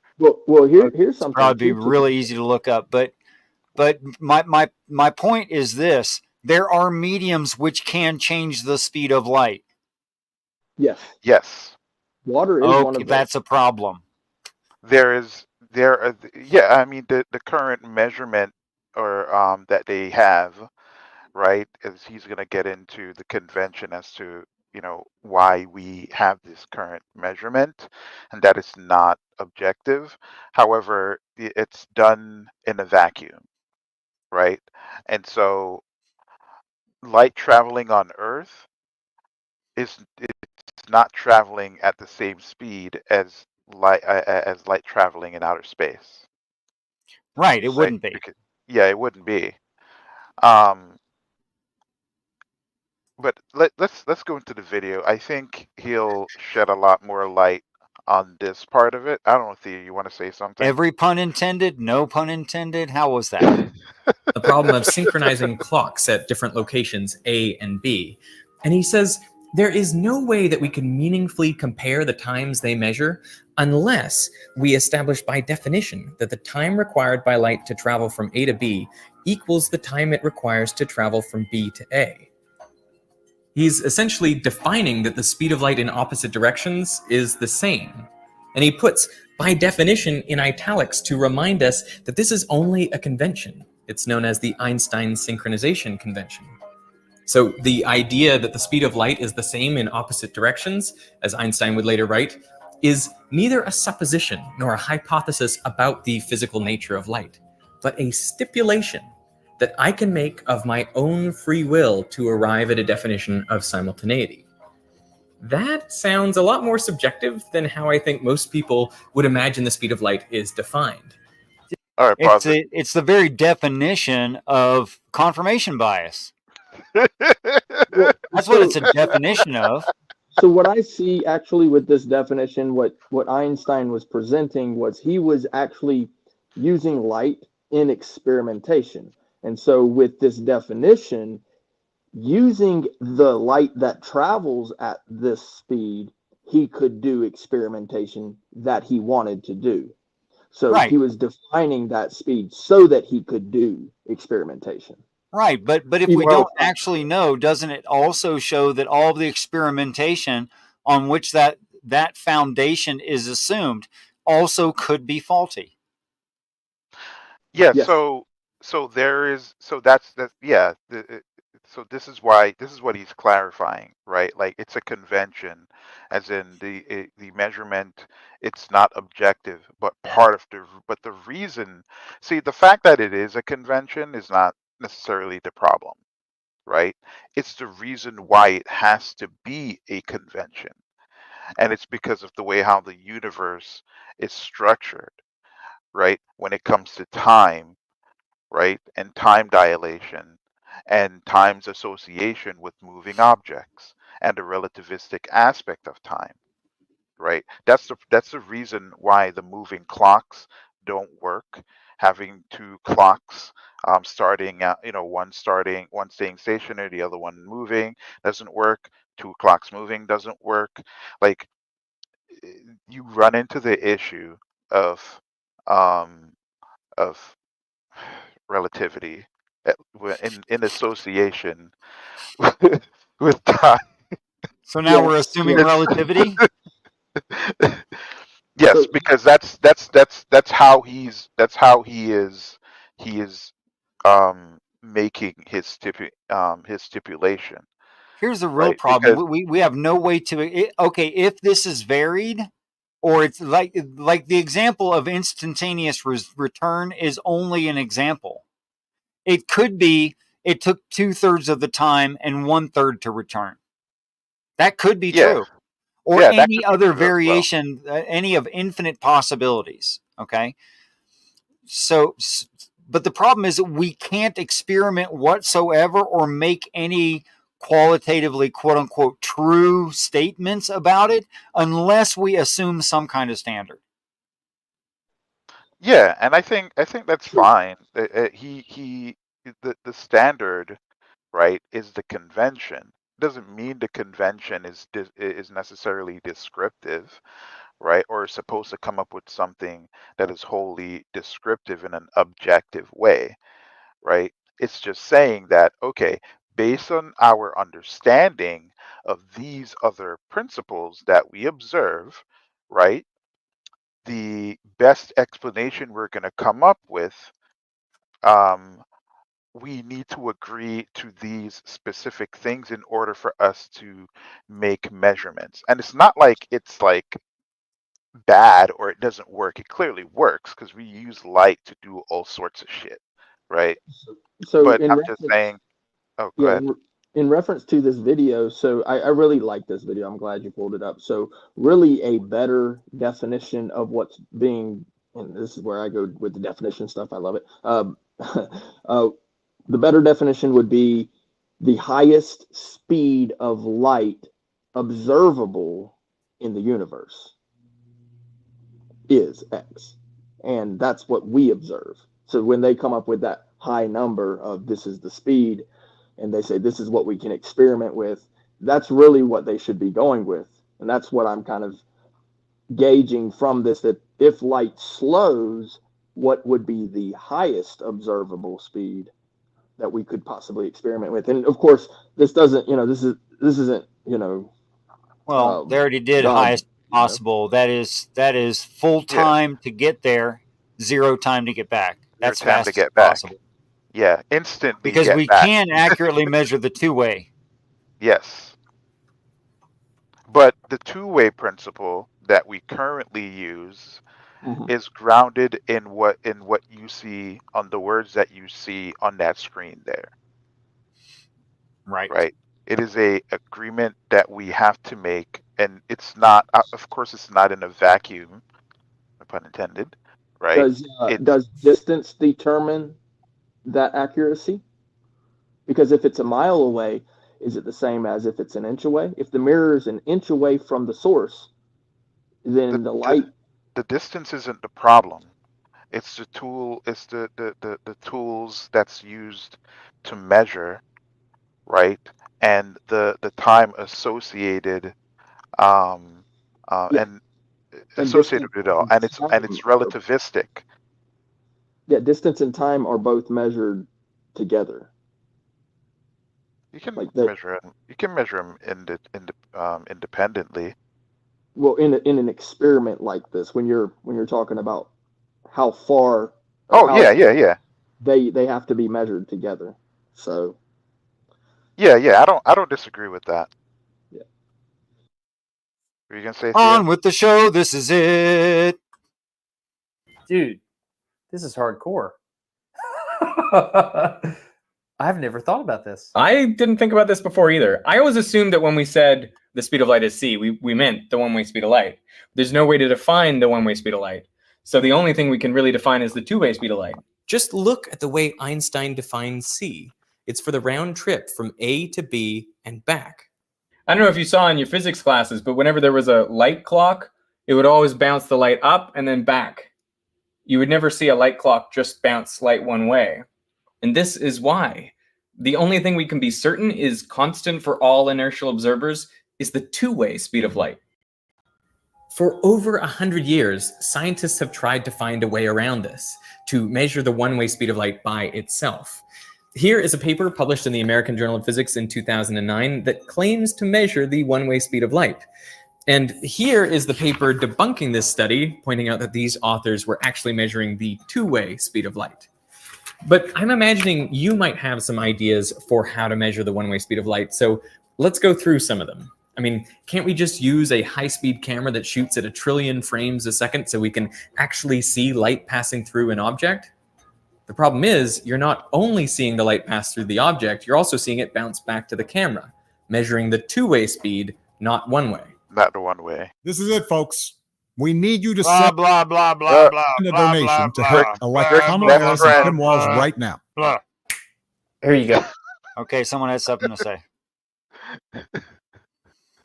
Well, okay, so I was reading up on it, into light, and there is so much more going on here as well.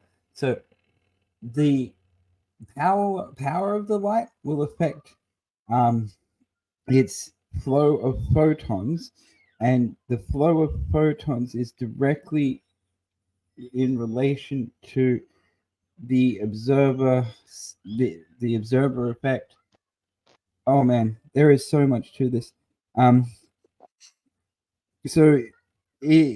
Another thing I was looking into is, are we measuring the wave function of light, or are we measuring the particle function of light?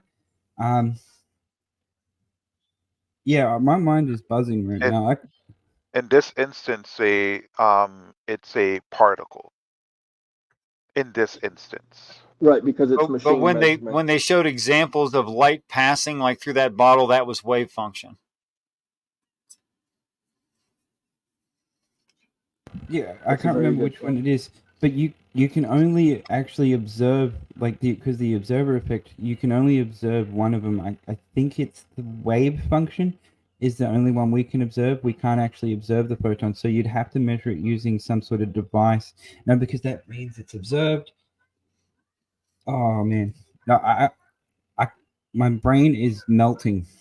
Yeah. No, Photons you're not, are you're elementary particles. They're base part. They're not made up of anything else. right. It's theoretical because ultimately, in reality, like, so we call them photons, but much like electrons and neutrons. No, you're wrong. No, I was just reading up on it, and the current consensus is that it is both a particle and a wave function at the same time at all times.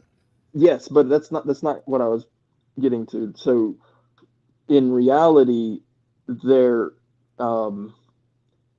penetrable, right? And therefore not a complete solid. In fact, nothing is completely, perfectly solid in that fashion. They can be broken. Every single particle can be broken. Therefore, it's always a wave, yet it's always solid, as you're pointing out. And the reason I bring this up is because with the wave function of light, it would simultaneously be sort of heading towards you as it leaves. It's hard to explain what I was reading into, but it has something to do with I forget what it was called. It's your ocular nerve. It's your ocular nerve. So you are the receiver. Your eyes actually receive that light. Therefore, you are the observer. Without the measurement, you won't, like, so the machines will do the measuring, but you are the agent for the observation. Point of correction. This is really important. And even I fell for this at one point until I actually did research and have it explained to me by someone who essentially teaches physics. When they say observer, they mean the machine, not the person. in order to observe something, right? In the traditional sense, you can do it two ways. You can do it directly or indirectly, right? And directly, we would use photons to do that. But there are certain things that are much too small for us to use photons, right? So we use electrons instead. And electrons, because the wavelength of the electron beam is so much shorter, right? We can make out more details of even like an atom and like see what an atom looks like. Not Adam and Eve, an atom. Yeah, and this is going down even deeper into the what's called the theoretical physics, where they go down to the Bose-Higgs-on or whatever it is. I forget the exact name of it, but those particles that are the particles of the particles of the particles kind of thing. No, quirks we can't really see. We can see the electron shells, and the protons and neutrons, but the quirks, yeah, those are not seeable right now, anyways. Hey, Batman, have you ever seen an electron? Yeah, I'm looking at a bunch right now. I was gonna see if you got it. Okay, so what you were just In fact, talking it's about all that I see. was the photoelectric effect. So that's the electrons, and then underneath this, it talks about what is a photon, and so the speed of light is changing based on the relationship between the oscillation frequency. Yes. Oh, hello, So Mr. Isaac. Sorry. Howdy. So yeah, light's a wave and light's a particle, right? So if you look at it, it looks like a particle. No, it's the other way around. yeah, other way around. Because in my mind, it should be, if you look at it, it should be a particle because the wavelengths are hitting you directly, and if you look away from it, it should be on the sideways. That's my mind. Yeah, unfortunately, your minds suck. But But it's just machines weird that say it's otherwise. opposite. It's very odd that it's opposite because it doesn't make sense in my head. But Yeah, okay. So once you start getting down into these extremely small particles and you start talking quantum physics, chuck all your intuition out the door because exactly, it's no good anymore. it's almost Yeah. it's almost makes sense that it's opposite. Like it has a meaning, bro. Because it should line up. I don't know. Yeah. I've never really studied it more than like synchronicity on like a human experiential level than like I would say a physics level. The best physics I took was AP high school physics. Got to like friction, thermodynamics, Newton's. I don't know, all like the basics. Yeah, it's really interesting stuff. My intuition is that maybe photons can become entangled, and that's the reason why the teleportation might take place. Where Yeah, once it reaches that point of a certain point of contact, right, it'll just basically teleport back to the original point, that's right? similar But to my theory on lucid dreaming. the problem that you run into is the transfer of information. Entanglement doesn't transfer information. That's the It's only on the problem. same frequency, maybe. So Doesn't make a difference. that brings into the question of when photons come into the basic of visualization. I guess you could say that's because they're not. It's not like the energy is gone. So they come into visualization where they actually quote unquote exist as that quote unquote particle / wave. So where does that begin? Where does it come from? The source, it depends on the source. Yes. Like So the creation, quote unquote creation. Yeah, It's it's not very your odd. It's creation. like a connection. No. When I say the source, like whatever that is producing the light, like it could be the sun, your monitor, your phone. It depends on the source that is coming from. Right. So it's actually technically it's what we would refer to as energy, right, coming together.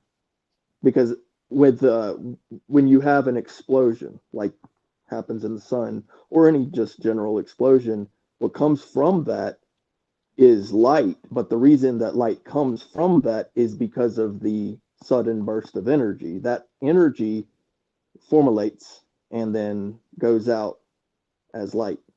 It's observable as light. I mean, yeah, but you like, so take for example, right? Like electromagnetic radiation, right? Like that's a type of energy, right? But it's also light.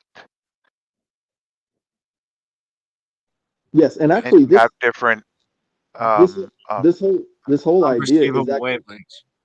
yeah, it's actually how illusionists operate upon their stage. This very thing is that they're creating, quote unquote creating, but it's just smoke and mirrors, you know? Yeah, it's it's really interesting stuff. I figured Richard's brain wasn't being tickled enough, so I figured I'll throw him a nice little video because he likes that type of stuff. He likes to challenge that type of stuff. Absolutely. Me too. Me too. And I do love the honesty, right? In I do like that there's a process to kind of keep people honest. Obviously, it's not gonna work 100% of the times, because there's a lot of papers that are peer reviewed and accepted, and they're absolute bullshit. Um, but the system, for the most part, it does weed out a lot of stuff that's like nonsense because anyone can take up your shit and see if they can replicate it, right? And see if what you're saying is true, right? Um, but the assumption, like he said, right, he always assumed that we just always knew the speed of light in a one-way measurement, just like we measure everything else, the speed of everything else in a one-way measurement. It turns out we just don't, right? And like understanding, uh, having the knowledge that we don't is one thing, but understanding the reason why, that's the beautiful part of it. It's Yeah, not just getting the knowledge to make the claim. it's funny. One of the things that I have learned in life is that the schools have made us a little bit dumber. Yeah,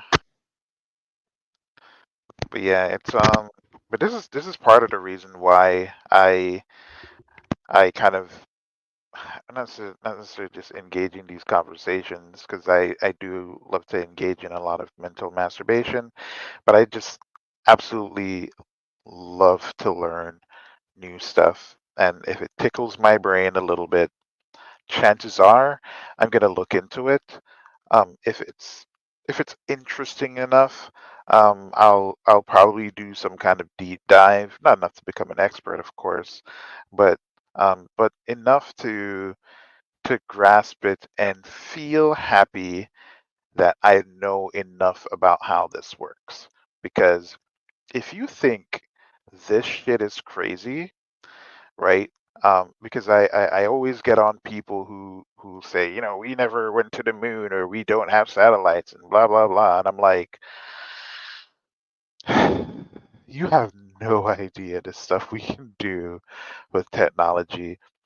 No idea how microchips are made, the process. Like if you see, Yeah, if you who would? That's dude. I don't understand. It seems like an aliens made microchips in the computer.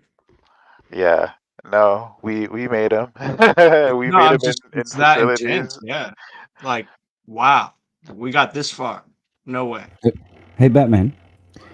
Have you seen how? Do you know how supermassive black holes are made? Supermassive black holes. Oh boy. Now, when you say supermassive black holes, do you mean like ones like ton 618? Is that the one at the center of the Milky Way? No, that's the biggest supermassive black hole that we've ever seen. We have no idea how it's made because it broke. It is vastly bigger than Sagittarius Yeah, A. really. What absorbs light into mass? Weird. I'm gonna tell you. I'm gonna Light tell you the eyes do. size. Our iris does into our brain. We create mass inside of our brain through light. What the fuck are you talking about, Isaac? Yeah. Nice. We create light through our eye, and it creates images, and it creates like patterns, and our brain actually reacts to different wavelengths to have different moods and like everything. It almost creates matter. Like, Okay, so the second part of that, yes. The first part of that, unequivocally, no. it's not. No, it's undetermined.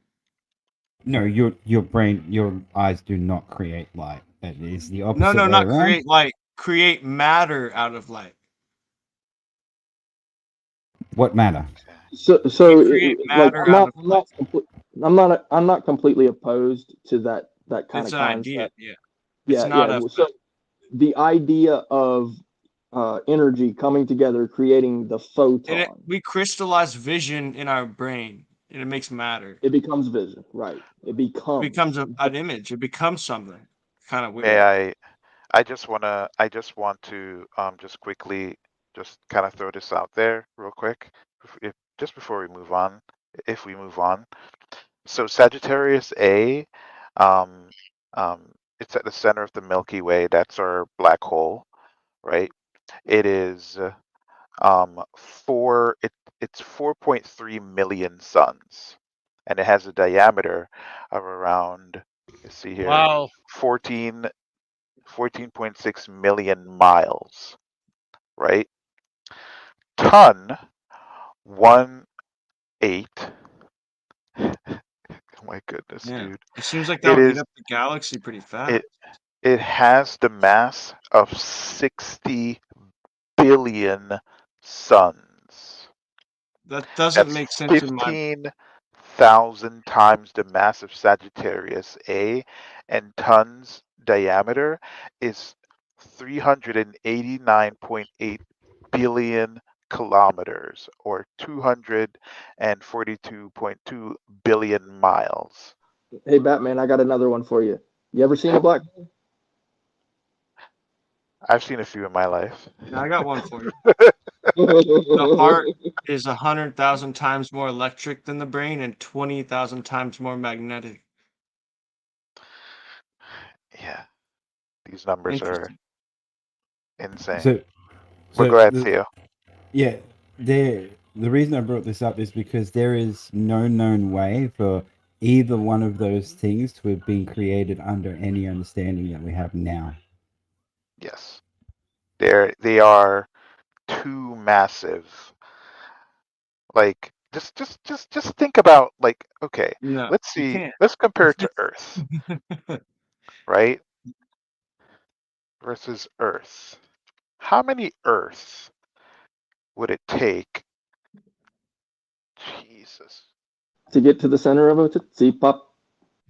I mean, the Earth compared to the sun is like, it's super tiny, right? So if it takes 60 billion suns, right, to make up that black hole, and how many Earths you need to? Can someone find out how many Earths you need to make up the sun? Or 7. it's way more than that. 15.1. Would you say it's a weird theory that black holes crystallize light into matter and create reality? I would call that insane, but hey, you know what? I have to be nice. I'm pretty sure Because that it's like black holes centrifugal don't force. necessarily. It creates a solar system. It starts spinning, and then the matter is like still in perpetual motion. It's very odd. It's balanced out. I don't understand it, but It's not it's a centrifugal theory. force. That would be centrifugal force. Oh yeah, right. I've It's used that one word. point. You need 1.3 million Earths to fit inside of the sun's volume completely. No. Fit inside of. That doesn't speak to weight, density. It doesn't. Was That just tons speaks about volume. Was tons 60 billion? Yeah, it was 60 billion. Yeah. Well, that's actually a really good point. 6 billion suns. If you had that many Earths, that would be the matter of the Earth, not like so. The Earth is a certain size because it's smaller than those bigger objects. If it was that big of an object, You did not just say it's that certain because it's smaller. What'd you really mean? I'm sorry. You didn't. You just said it like a severe tautology. You just said that it's smaller because it's smaller, essentially. I said so I did the math. But what'd you really mean? Because that can't be what you meant. I said it's that certain size because it's smaller than those bigger objects. Yeah, like that's a tautology. Yeah. Yeah. Like so what I'm saying is the mass that's required. No, and what I'm talking about is literally the mass. So we're talking about science. The mass of the Earth. If the object was bigger with the same type of masses, it'd be fluffier. Would it be fluff? No, it would actually be small. Like the mass would be smaller. It would get sucked in gravity. It would literally be compressed. The sun's mass is roughly 333,000 times greater than the Earth's mass. There you go. But now it takes takes more Earths than that though to create the sun's mass. Yeah, because the sun is fluffier than the Earth. Yeah. So I've got the number. It's ton is 20 pentillion Earth masses. Masses, right? What is? Masses. Yes. Ton. Read it again. Read it again. What is that number? Not what's the number. What does that number represent? You are muted. You're on muted. Your microphone. Oh, sorry. It's how many Earth masses would be inside ton 61 or whatever it was called. Right. You do it by mass because if you do it by size, it doesn't really explain how big something is. Right. It's the Earth compared to what? Ton The biggest 618, the biggest black hole. Stop answering for it. The biggest black hole. Black hole. Okay, Yes. well, I'm not sure black holes exist. Look at his face. We have a photo of one. No, you don't. You have a photo of a light ring. The accretion You cannot take a photo of a black hole. This is exactly why I asked the question earlier. Have you ever seen a black hole? Because the answer you can't. Obviously be no. It's a black hole. You can't If see a it. black hole is black, you can't see it. Now, we do have a picture of a toroid light form that we assume is around a black hole. Obviously, that cannot be the black hole. It is the now, if you could just show me that it is around something you can't detect, I'll believe you. Yes, it is the accretion disk.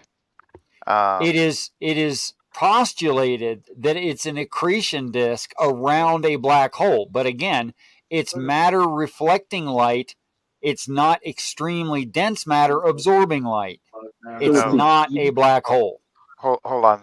The black hole is not the accretion disk. The accretion disk is basically a bunch of superheated particles that are orbiting the black hole, and because of friction, maybe orbiting something. There's a lot of assumptions in that. The dead star. It may be orbiting a dead star. That's true. It may be. So where do quasars come from? Then? Quasars are stars that are forming and are giving off a radio signal and are wobbling. What do you mean no? What do you mean by no? What part was that? That was wrong. A quasar beam is the ejection of the energy that is being expelled from the accretion disk of a I black hole. just said no. Doesn't have to That's be an that. assumption. Again, that's an assumption. The only one thing we can see about quasars is the light coming from it and the radio signal coming from north south. In that is, it's showing that it wobbles. It shows that it rotates. That's all that we actually know. Quasars can actually come from dying stars as well. Well, Yes. do dying stars give off radio signal? Yes. Would they be a repeating radio signal? No. Thereby not a quasar. So this disk, what's it called again? The An accretion disk? That's what she said. So it's accretion. That's what she said. Yeah, accretion means slow collecting over time. That's what accretion means. Every time you guys say accretion, I'm laughing. I'm butt off. Yeah, all that it is. Yes, Richard is technically right. We have not seen a black hole. Right. Because now, why are they of necessary? We see the lack of it, I guess. Well, okay. That just means there's a non-reflective body. That's all you can see is it a could be a non-reflective fucking spaceship, I guess. Hold on. There is a. we don't know what that is. It's a object that is super massive, right? That creates a gravity well powerful enough to Okay, let me just ask you. With it, wait. Just let on me what you've rephrase already that. said. Let me before you rephrase go that. any further. Oh, okay, go ahead. Haven't you guys seen Interstellar? Come on. It is Stop that. That's a movie. I know it's a joke. It is a object, a supermassive object that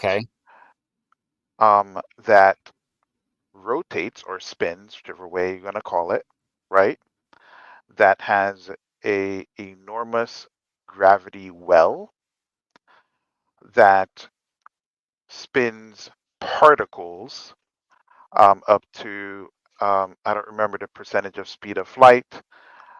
Because of friction, they generate a lot of light, and they have jets of or jet streams of particles North-south. and radio waves. Yeah. It's north CERN and south. on another planet. Okay, now tell me creating a field. what about an energy transfer would not do everything you just said? It's not transferring any energy. That's not what I asked not you. exactly. I didn't ask you if an energy transfer was part of the black hole theory. What I asked you was, what about an energy transfer would not do everything you just said? What about a energy transfer that would not do everything I just said? Would an energy current large enough do everything you just described? The answer is yes. No. Yes. Was that like Because CERN? I don't see accretion disks forming around my wire that's connected Actually, to my there mic right is. now. No, there's no accretion. I don't see particles Yes, rotating there is. close to the at relativistic Yes, speed. there is. If it were in a non-gravitational system, it would exactly do that. But that All doesn't energy happen. transfer. Hold on. All energy transfer will draw material toward it. So I have a simple answer, and What you're saying is you're in a gravity well already, and it doesn't work already in a gravity well. I agree with you. It doesn't. It doesn't have to be in a gravity well, because objects that we've sent out that's outside of this gravity well, right? We do not see accretion disks forming around their circuitry to the point where they are spinning at relativistic speeds that literally outshine whole galaxies. We do not see that. I will agree in that they produce radio waves, and in terms of the energy transfer part of it, I won't disagree with that part. But the accretion disk, the amount of mass it takes and rotation speed it takes to do that is insane. So Yeah, we That's don't. how I We got have. out of my body on salvia. I started spinning and then I went out of my body. It's kind of interesting. Wow, that was barely the same words that we were talking about. Well, if no, you I don't was just mind saying me. like it has to do with light because I went into my light body when I started spinning. So I see for it all this, connected. Sorry. so Look, it's visions. a Sorry, Isaac. Visions are not physical reality. True. I just went out of my body, saw my surroundings perfectly, and saw my light body. Yeah. Lots of people have experienced that very thing, sir. Yes. I'm not saying it wasn't fake, but it looked real. Yeah. if you can see, if you put on like an infrared camera, you can technically see the light that people are emitting. I've seen. Well, that's not technically. That's actually. Well, yeah, but our brains have to translate it anyway. So you go back to what you just said a while ago. So for this, I actually have a very good illustration, and it's an explanation. Okay, the universe, just like every house, needs a good toilet bowl, and there's a whole bunch of pieces of crap floating around. Okay, now I'm being serious. Okay, that toilet bowl has a destination for the pipeline. Okay, and then when you look at a black hole, obviously there's going to be a destination. Maybe it's that we're looking at it from the top down view. Do you understand that? Yeah, the problem is that if something is flowing into the black hole, right? Chances are, let's say I'm teleported into outer space and I'm floating towards the black hole. I'm not going to pass the accretion disk. I will be instantly vaporized by the accretion disk because it is extremely hot. I would become a part of that accretion disk. So every time I do some secretion, it goes down the toilet bowl. Yes. I'm telling you, that's what you get. perfect analogy. It's literally the analogy that they're using.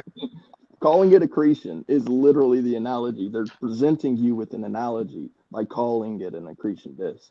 This is literally what they're presenting, is that they're looking at it from a top-down view, and it's going down. I mean, where would it go if it wasn't a hole? It wouldn't go down. It would go up, right? We're not looking at it from the bottom to the top. We're looking at it from the top down. It's going somewhere. Richard. See, I want to tickle Richard's brains again, right? So Richard, sir, things that fall into black holes, right? Their information is not conserved. Fight me. Their information is not conserved. What? Fight me. Oh, fight me. Yeah, sure. Black holes don't exist. Anything else? I got the reaction that I wanted. It's a misnomer. It's not real. Yes, there is the thing that they call the black hole, but it's going somewhere. So it's like a toilet bowl. It's going down. It's going somewhere. There's an Where is it going? Where is it going, Brick? Oh, I've never been there. Just like I've never been to the bottom of the toilet bowl, wherever it's going. I'm telling you, it's a perfect analogy. So Richard, yes, sir. What else in the observable universe has enough energy to create a quasar beam? Because everything says it is only possible under the conditions of a black hole. Okay, well, I can't say that I'm an expert in this field, and I don't know what you're referring to when you say a black hole is necessary for a quasar to exist. Can you give me that? I did. It's in the side chat. I can post It's it again. in the side chat. How many moments ago? So a quasar is made up of a supermassive object, a dust torus, the two particle jets. So really, when you look at a quasar, that's an assumption. Really is, and a better description of it in our tiny man terms would be internal combustion. That's really what it is. It's just on a grander scale. So I will agree that it might be an assumption, but that avoids the question. What else has the potential energy to create such a thing? Well, all of the cosmos does. In fact, we see entire galaxies where a north is pointed at a south, and that south is pointed at another north, which is emitting a south and pointing at another north in these very, very long chains. And since every galaxy is pointed either north or south, actually both, at another galaxy, and that is what makes the illumination of the cosmic web, we do see this magnetic transfer that and the north and south having oftentimes when something is very energetic, such as a newly formed galaxy, having these jets north and south that are visible because there's material there that's energized to the point it's actually producing light. It seems evident, and it has a lot of explanatory power, that's what's going on is a series of anodes and cathodes and a huge amount of electricity transferring between all of these objects. I mean, we can't say something like Big Bang happened to make chains. That doesn't make any sense. So, Theo. So energy would do all of those things. I don't think there is a black hole. I think there's energy transfer. That's what we're seeing. And there's nothing ever described that a black hole does, apparently, that an energy transfer would not do, and does at every scale. So the energy transfer would eventually equal a point where the energy is in its lowest state, so that energy transfer would eventually have to run out, whereas a black hole has a limitless supply of this energy, which explains how a quasar, one of the most powerful things we've seen in the observable universe, could happen. Electricity does not have the power to create a quasar beam. It's not even close. Okay, if you're talking about the amount of energy we can produce on this Earth, I'll agree with you. Would you say the energy? Would you say the energy of, I don't know, 30 of our stars, 1,000 of our stars, 1,000,000 of our stars? Because that energy is apparently out there. Our star is a fraction of that energy. I'd say about 330 million of our stars, but yeah. Not a problem. But how would they all coalesce their power into one spot? So electromagnetism. There can't be that amount of energy in one spot, because I suggest you look at Betelgeuse. There is that much energy in one spot. That's what a quasar beam is. Yes, that's fine. And Betelgeuse it doesn't actually have as much energy as you might think it does. Yes, it's monstrous, but because it's so big, I forget how this goes, it drains its own energy faster than it can expend it, or something like that. Yes. Larger stars, they live, they are brighter, but they burn out faster because they're bigger. That makes sense when there's a lot more surface area. That's the way spheres work, and that's just absolutely fine. But I think I can give probably endless examples of that amount of energy in a certain relatively small area of space. Like endless examples, not just Betelgeuse. How about the Milky Way? Betelgeuse doesn't have enough energy to create a quasar beam. That's not the point. Okay, I know. I was just. What if I said every star in the Milky Way galaxy, do they have enough energy? Because the Milky Way is one galaxy out of how many? In Wikipedia, it says that even all the stars in the Milky Way are not enough to power one quasar. Oh, that's interesting. Hey, okay. Hillary, then how many Milky Way galaxies do I need? 1,000? 1,000,000? I've got them. I have no clue. There's plenty of them. Sure. Either way, energy itself. So I know that probably we could all agree that energy does not disappear. It only is transferred. So if that is the case, then as it goes, that energy itself goes into the black hole, whether it's through a quasar or whatever, That's literally energy being transferred. That's Okay. literally what he's talking about. So, guys, do you not see the only thing that is missing here? You guys don't notice it? You got to point it out. Richard, what do you think about gravity? What do I think about gravity? Oh I my think that God! Why did you ask him that? Okay, look at look. I I want to know. know. I want to know what anyone thinks my answer will be, Yeah, starting with so midnight.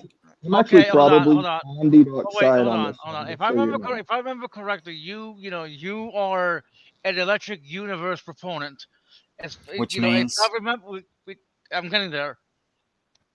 The electric universe proponents believe that there is no gravity. all electric universe proponents believe there is no gravity. Is that your statement?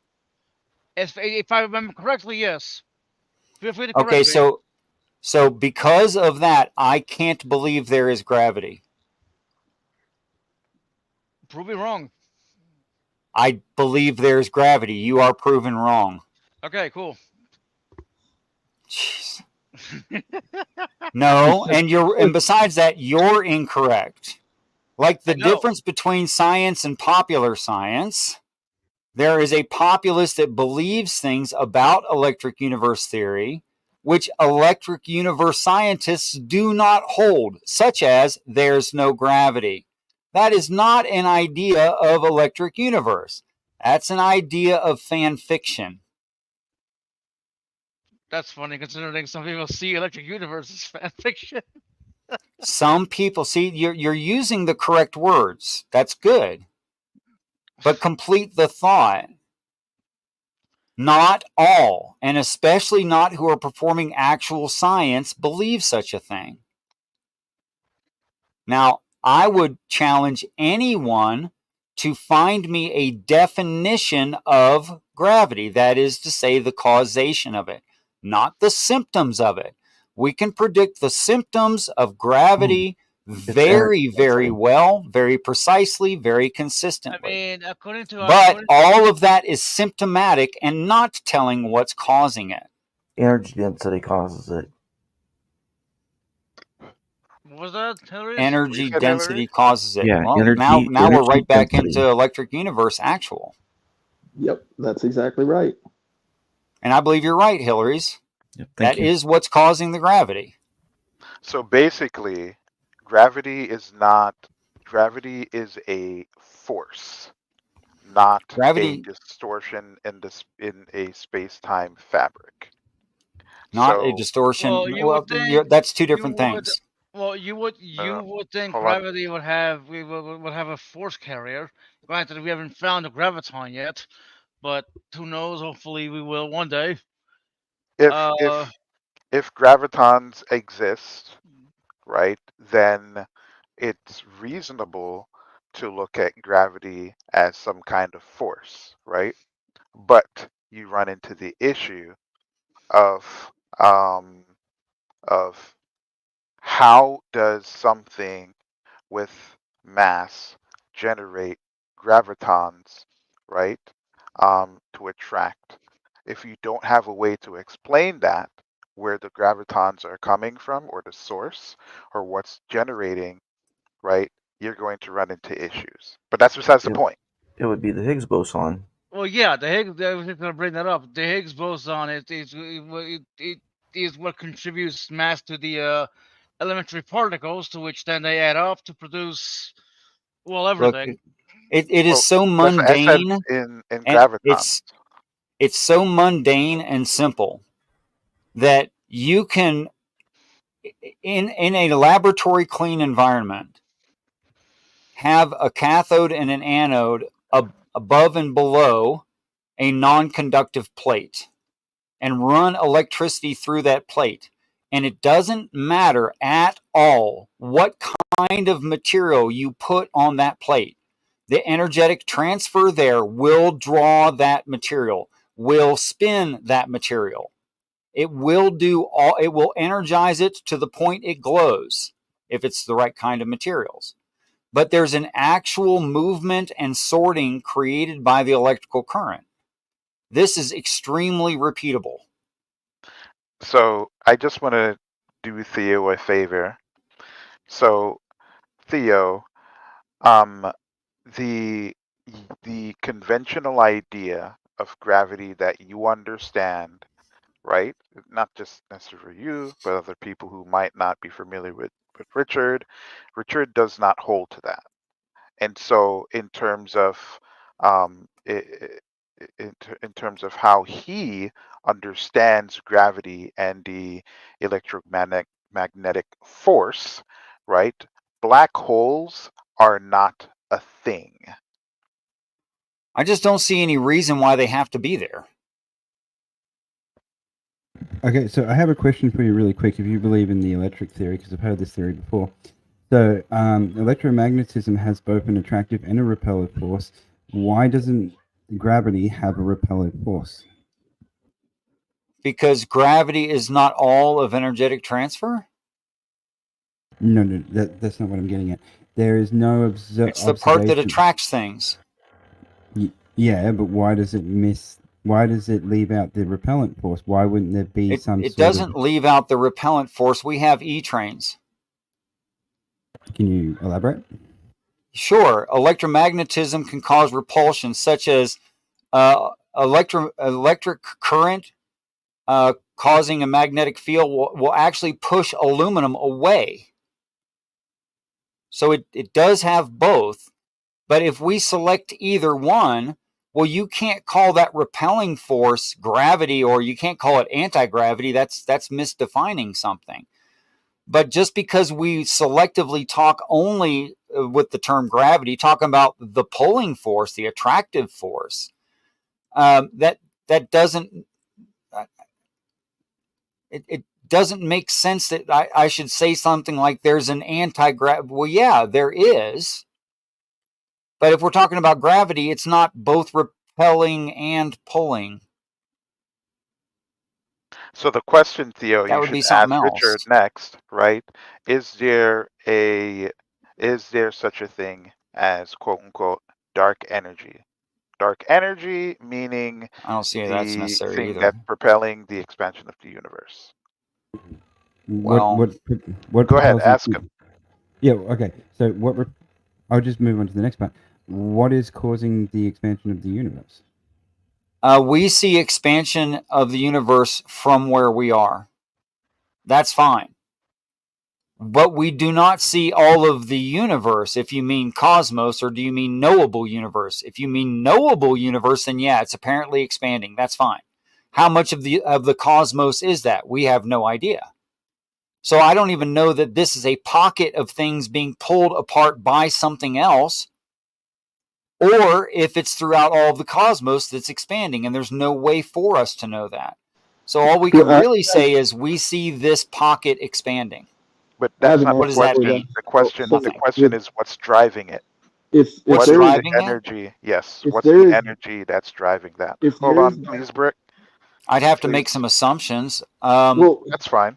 There could be a semi-spherical-ish shaped thing that is greater in weight and has more energy in it and is attracting this pocket of what we call the knowable universe and causing it to spread out. So hold on a second. You're giving a question that has an answer in it. Please, You're asking, Brick, take your turn, bro. Hold on, Brick. This is important, right? I'm trying to follow a line of reasoning here, right? Now, you use the word weight. Do you mean mass? Yeah, sure. Okay, because mass and weight are not the same thing. Yeah, I know. Okay. Go ahead, Brick. It was lazy talk. Sorry. Brick, go ahead, sir. Okay, so energy, right? When you say dark energy, you're adding a descriptive word to something that already exists. When you say dark energy, you're saying energy. It doesn't matter whether it's dark energy or light energy, energy this, energy that. It's still energy. So your answer's in your question. Does dark energy exist? Well, yes, of course, it's dark energy. And just like energy, it moves and it transfers. It's energy. No, Brick. It's called dark energy because we haven't seen it.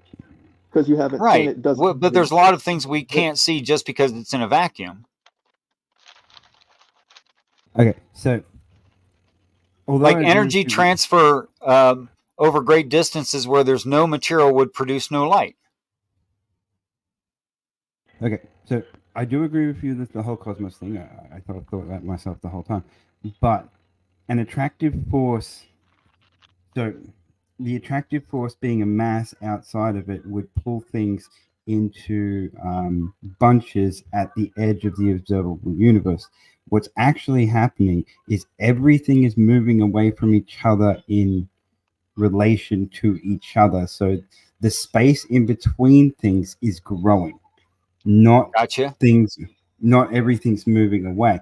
So relative to us, everything is moving away, and relative to everything else, everything is moving away as well. So it can't be a mass attracting anything, because it's like, the best way I can explain this is you're filling up a balloon and the universe itself is getting bigger and everything is Oh, I like the getting raisin bread analogy. Because balloons are full of nothing, and all the dots would only be on the outside of the balloon. So let's use raisin bread. It's better. Okay, I like that one. That works. The problem with it, I think I prefer the balloon example mainly because of the reason you just gave. Nothing. We don't know what it is. We can't Yeah, detect it.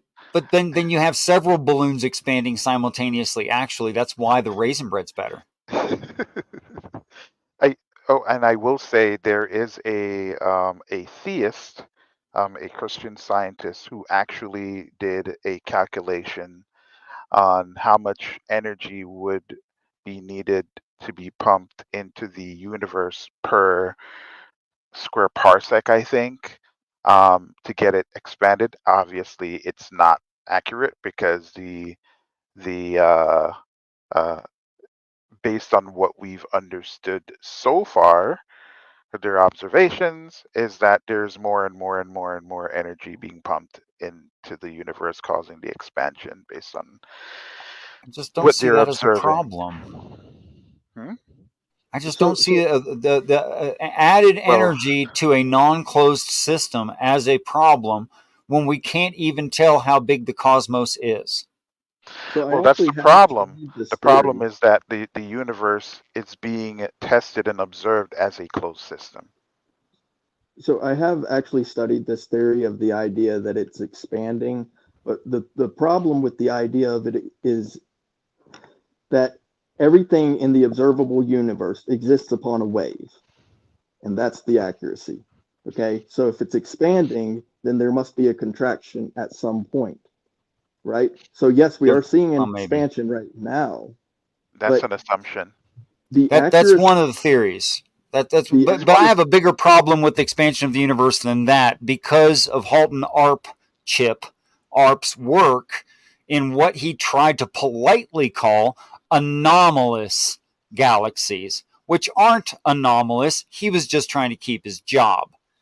Where he showed that right? redshift is Yes, directly associated to distance versus age of newly born galaxies, and that there is a physical trail of material hooking in a perfect phi spiral leading back to the galaxy that it originated from, where distance is temperature. That is, the longer it's been alive, the longer it's been there, the cooler it is, the less redshifted it is.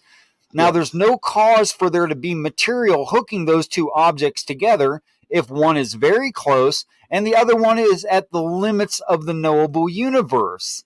There wouldn't be a phi spiral of material hooking them together. So it's evident that one came from the other, and their distance, i.e., age, is the redshift.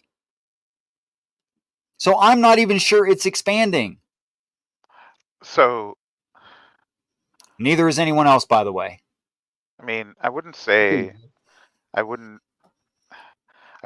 we can know about really anything, right? Especially considering our previous conversation about light, right? Well, yeah, that's not what I mean by And the no. problems, associated with that, right? But it's, what we got now is the best explanation based on the observations that we have. No, it's not. But well, in terms of At least the making, mainstream explanation is not the best explanation for the evidence we have. That's not true. I think it's best mainly because it's useful and repeatable. Obviously, witnessing two black holes colliding, for example, that's not repeatable. That's just, we got to observe that Well, what do we and use take black that for holes what it for? is. Huh? What do we use black holes for? I mean, that's like asking me what is that random rock outside is for. No. It's very different. We use stuff in space. Have we ever used a black hole for anything? I mean, we've used it to try to figure out why galaxies form in a disk versus not a sphere. Well, accretion disks are easily explained by the pinch point. No. I'm not talking about accretion disks. I'm just saying. Well, an accretion disk or an entire galaxy is easily, it's just a different scale of the same thing. Oh, I have one. No. Is easily explained by the pinch point. For Batman. So, for Batman, can the Fibonacci sequence be observable on the return? I don't understand your question. We've never seen the Fibonacci sequence on return. What does that mean? The black hole doesn't exist. Wait, what? I don't know why that equals the black hole doesn't exist. So what is the Fibonacci sequence? It's a phi spiral. What is it? 3, 5, 8, 13. I can't remember it all. Right, it's the spiral. It's a specific sequence that you can find. It doesn't just appear in the form of spirals. It appears in other ways. Okay. But what does that have to do with black holes? The bottom of the Fibonacci sequence is the singular, right? It's the one. Like that's the beginning of it, and then it goes up. It doesn't go down. Because if you go up, it goes to infinity. If you go down, it gets to 1. So you don't observe it on the return. You observe it on the out, right? Therefore, you relate that to reality of what you call a black hole. You're watching something go down into a hole. Is that observable in nature? Is it even natural? The hole and the object that forms the hole are not the same. The object is called a singularity. It is because of the. That's my point.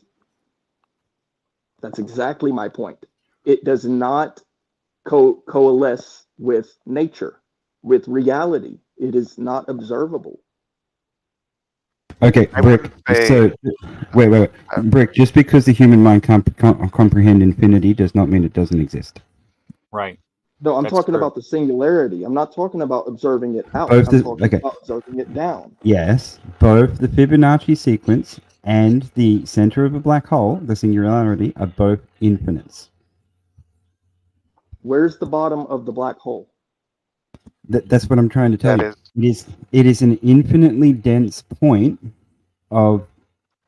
Yeah, it's an infinitely dense point. That is the center of a black hole. There is no observable infinitely dense point of 1. 1 is 1. There is no infinity in 1. It only exists. Yes, there is. 1. Unless you're talking about God. No, so there is an infinite amount of points, 0.1, in the number 1. The number 1 is actually infinite. No, the number 1 is not infinite. No, unless you're talking about God. Gentlemen, please, so we don't run into this wall, right? Physical infinites are not a thing. When you hear scientists say infinite, right, they don't mean actual like infinite. No actual infinites exist. They just mean like a really incalculable number, basically, right? In regards to the singularity, right? Um, that is not the whole. That's just the object that forms the whole in the fabric of space-time as they describe it, So right? that's my problem with it. So how many singularities are there? In the universe, Yes. How many singularities I are there? I have no idea because some of them they don't have accretion disk because they're not big enough, and If so they could be like flying through the if there's universe, if there's more and than one, we wouldn't be able to see them. if it's more than one, then it's not a singularity. The word No, no, singular means one. no. Like you're misunderstanding. Like it's not What would saying be wrong with singular as saying in the number one. what would be wrong with saying local singularity? Is that better? No, it is no, no, no, no, no, No, no. they are We are each not. local singularities. Yes, they are. Yes, they're singular objects, but what Brick is saying is not what you're saying. Right. I'm trying to So correct he's the trying to bridge the term. gap. Oh, I'm trying to correct the term singularity to applies to what the actual theory says, which Yes. means there are a lot of singularities, each of them local. It's not one great big singularity, it's many individual smaller I singularities. can appreciate that description. I can. Fair? I absolutely Okay. can. yeah. Yes, you guys are absolutely correct. We cannot see black holes, um, not with light or photons. I So want to get back unless to we find, your statement, Batman. You said we use, and we do. We use gravity. We use gravity for a whole bunch of stuff. Slingshot effect around planets of whatever kind of long distance spacecraft. Yeah, we've done that. It works very, very predictably. But there's a lot of this theory that we have no practical application for. We can't show is true necessarily, except to support the theory. It's only necessary within the theory. so you're saying that it's some. So you do know you can have indirect observation, right? Kind of like electron Sometimes. microscopes, right? Sure. Like we don't actually see atoms, right? Sure. So the same thing would apply when it comes to like the actual black holes. Yes, we're not seeing the singularity, right? Sure. Because whatever that has, even stuff that doesn't have mass that falls in there will never come out, Right, which doesn't explain why there's except streams of material coming out of them. except except particles that make up Hawking information. No, See, we're talking Hawking about Hawking information and Hawking radiation. That's fine, but Hawking electricity radiation. would already do that. You don't need Hawking radiation. It's way too But complex. It's not no, elegant what do you mean? whatsoever. What do you mean? It's simple, right? You have two particular particles, right? When they meet, right? One gets absorbed, right? And it absorbs a part of the a particle from the black hole, and You're it giving me spits the out. explanation. Yes, but that's what I'm saying. Like That's there is an necessary explanation within the for it. theory, but I can physically show you electricity doing this. It's not a theory. You can show me electricity generating Hawking radiation. You No, understand that? I can But that's what show I'm saying. you electricity in a stream causing jets. Okay, but that's not the point. The jets is not the point. It's what the jets are made up of. Yeah, that part's guesswork. Now, it's brilliant guesswork, don't get me wrong, but it's guesswork. How is it any more guesswork than I don't know, not being able to see, hold on, not being able to see with the naked eye the actual like individual transistors in a chip and how we make it.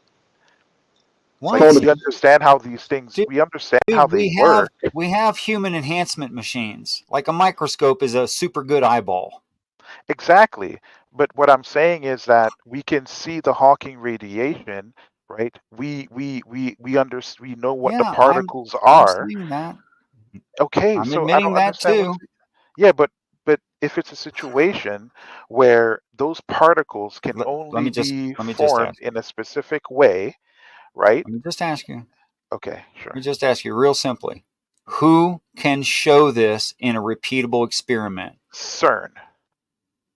Now, In a particle what do you mean collider, by what do you mean, CERN? it in a Because particle I could show you this collider to you all day long with a welder. You know I could do that, right? I in have a a welder. in a particle collider, right? When they collide these particles at these insane speeds, right? They generate certain certain other particles and energies, right? Okay. Some of these particles they create what they call quote unquote mini black holes, right? When certain particles touch the mini black holes, they realize, oh snap, that little particle that just made contact with that black hole, it created something else, right? Oh, we observed that coming from a quasar. Oh crap. So What you're saying happens in a that black in a hole? Doesn't everything get sucked into a black hole? You're saying they're creating black no, holes. they saw them emitting stuff, and that's why we're even having this Yeah, conversation. I know. It's a So fallible theory because you're saying they're creating black holes, but not everything on the Earth is now inside of that black hole. so not They everything. created that. So black holes, in order for them to form and remain in remain in a steady state, they need to be above a certain mass threshold. If it does not meet that threshold, it'll literally just evaporate instantly. That's And fine. they showed you this? Brick, to be Yes, it's fair, I don't something believe that in we've black holes. However, science should self-correct and get better. I believe it too. it's Yes. it's something that they've done quite a few times at multiple colliders, and they've Yeah. gotten the same results. They told you that, didn't they? Oh, No, okay, so you can go and get the papers yourself, man. It's Oh, the all public that's paper. fine. information. The paper said We, it. So we do understand that a paper is written Yeah, by a person. That person is writing about their observations. I'm yeah. not saying they're a liar. I'm saying they're making observations. Okay. And so what I'm saying is that the observations that they've made, right? Yeah. If you want to educate yourself, probably even take a vacation and go to one of their facilities and have them explain to you to where you can understand the process, right? And you can say, I don't know, you can be the guy to push the button. They can teach I've you read about about. What's the difference between that everything. and voluntary Let me indoctrination? let me finish. The point that I'm making is that all these theories, these observations that's being made, the machines that are used, right? You have access to them. You can learn what they are made up of. You can learn what each and every single one of them do, right? You can access that information, right? If you want to learn how I don't know, we calculate you know, the strong and weak nuclear force, right? Like you can do that. There are experiments that you can do by yourself, right, to Okay. figure that Okay. You're out. going on and on and on and on and on and on. And I love you, but you're going on and on. Okay. Here's the problem that I'm having. We do not see black holes ever. Now, the science was that a particle had a change in state. I believe you. I believe that. What caused it is another question. Now, within the theory and within how the scientist looks at the observations, in which case we're automatically injecting human bias, is the explanation. It's not observed. It's literally not observable. It's literally not repeatable for that same reason. So you're saying, let me make sure I understand what you're saying, right? So if we've seen a supernova, right? Okay, suns explode. Cool. Right? And then we see at the point of that supernova, we see over time a accretion disk is formed, Sure. right? That makes sense to me. Right. Now, we can tell with pretty decent accuracy, right, the mass of a star, right? And if we observed under multiple circumstances that stars of a certain mass, once they explode, right, their cores become a singularity, right? And the singularity has a specific effect on its environment, and we see that effect on an environment, right? When Man, we it's a whole observe lot of that ifs, bro. phenomena, I swear. when I'm when I'm we trying to when follow we you. There's a bunch of ifs, man. I'm it, trying. well, because again, we don't know 100% for anything, and I don't think I need to tell I you that. still You want you already to know finish the that, story, though. right? But my point is that if you observe the phenomena under multiple circumstances, right? You don't need to actually test it. You just need to look, and you can measure. If you have certain tools that allow you to take certain measurements, right? Then you can make pretty good predictions, useful No, that's predictions. fine. The predictions are fine. Yeah, the predictions are dependable. Yeah, go ahead. Yeah. So what I'm saying is that if it's a situation where we observe a particular phenomena on multiple scales, right? And then I think it's safe to assume that that if it's having the effects of a black hole, then most likely is going to be a black hole. That's defining it into existence. No, no, no. Okay. So hold on, No, hold on, not hold on. no. That So is defining this is it the into problem that me and you existence. had the last time, I right? have a With our question. conversation with gravity, right? Because you're saying I'm defining something into existence. There's a Yes. difference. Hold on. Here's a There's set a of difference. symptoms. That's what a black hole does. The black hole does this set of symptoms. It's defining it into existence. No, what I'm doing is assigning a name to an observed phenomena. Yes, that's correct, and that's an assumption. No, naming something is not an assumption. Not an assumption. Are you saying that me observing the phenomena is an assumption? No, that part is If I science. if I assign a name to the phenomena, is that an Well, assumption? it depends on the Well, it's name just because words. if you call it a whole, So that's a that's a no. description. That's a whole is a thing, but it's also a description. That's the problem. And also, So it's what black hole means. It's not the words black hole. Yeah. Right? Okay, If fair you enough. hold, I agree. if yeah, like if you hold to a space-time fabric, right?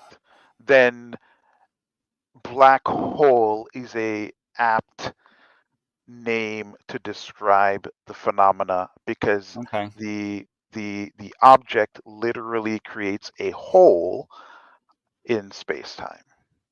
Okay. Or a If you hold gravity to that. well so deep you can't see the bottom of it, which would be about the same thing. Yeah.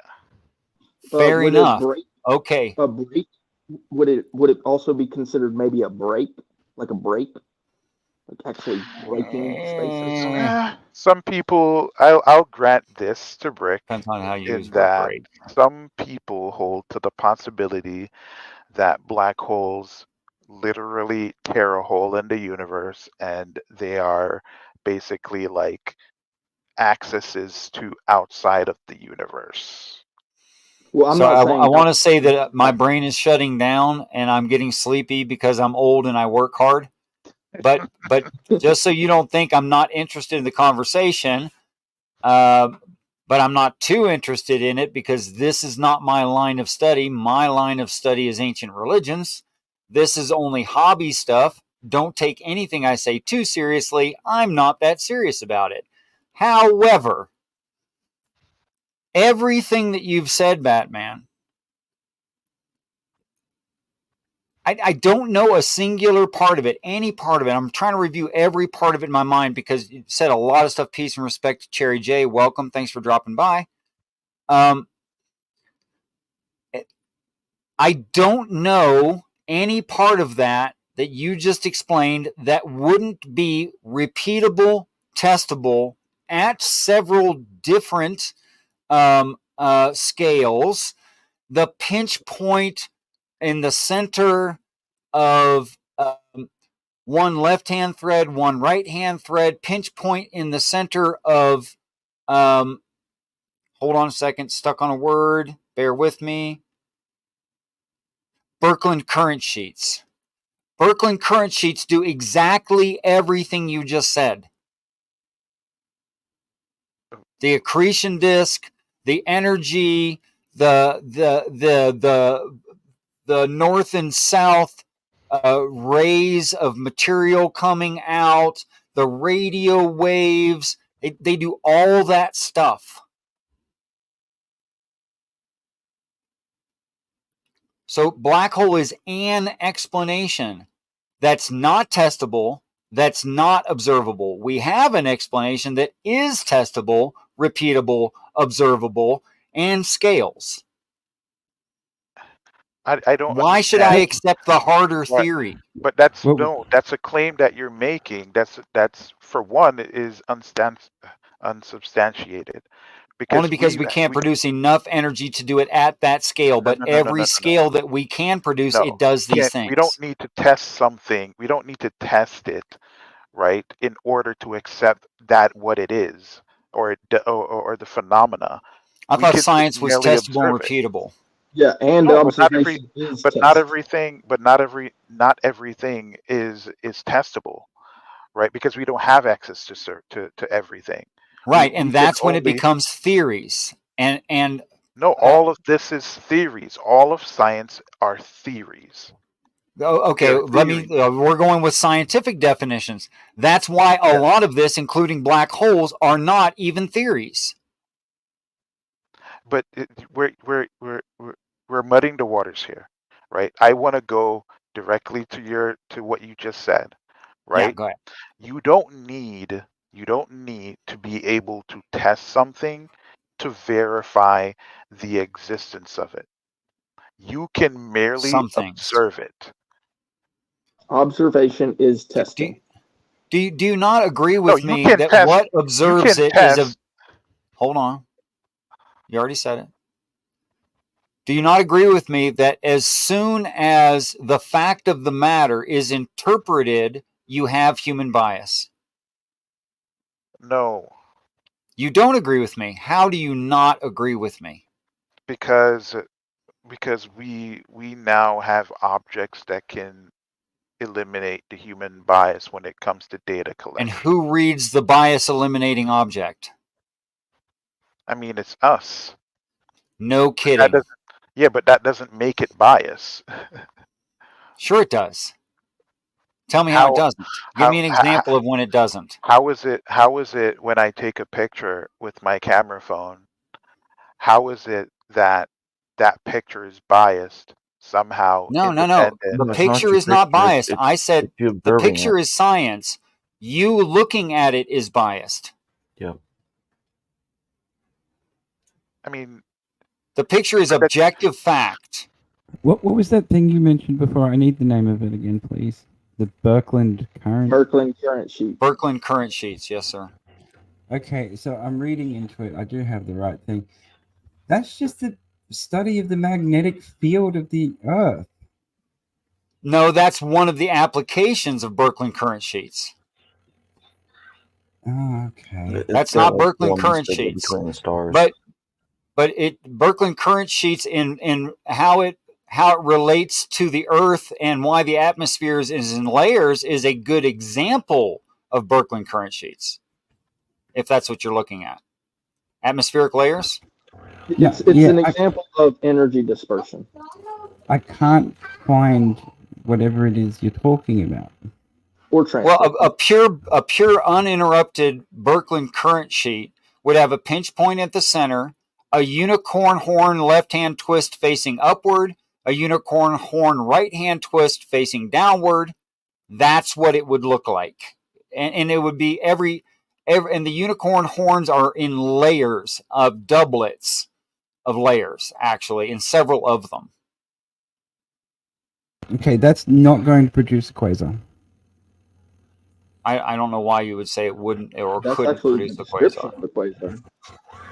Because I'm looking at it and it looks nothing like a quasar. Okay, does a quasar have a north and south pole and is rotating? Yeah. Or am I just thinking of the wrong object here? I know. Okay, wait. I think the picture I've got isn't.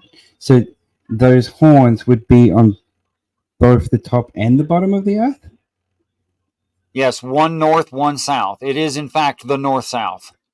But so with a quasar beam, it's only one going up and one going down, and there is That's no north and south, right? Yeah, but there's no in out on the top, and no, it's just out at the top and out at the bottom. Yes, correct. That is what it should appear as. That's yes. I'm so confused.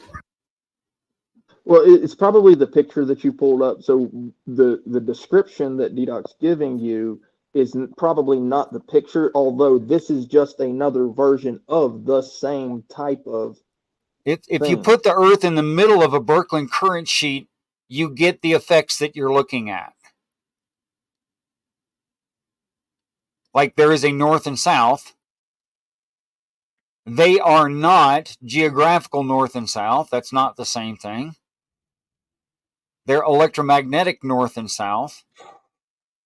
The Earth is in a rotation and or a wobble, just like a quasar.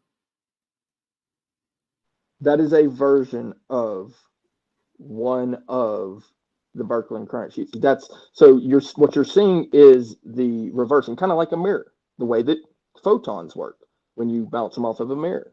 Literally the experiment we were talking about earlier with the video. However, without the Earth there, and there's a center mass that's actually just energy, right? We're talking about a north and south outward from both sides. So Yeah, okay, that's fine, but there is nothing that goes in at those points.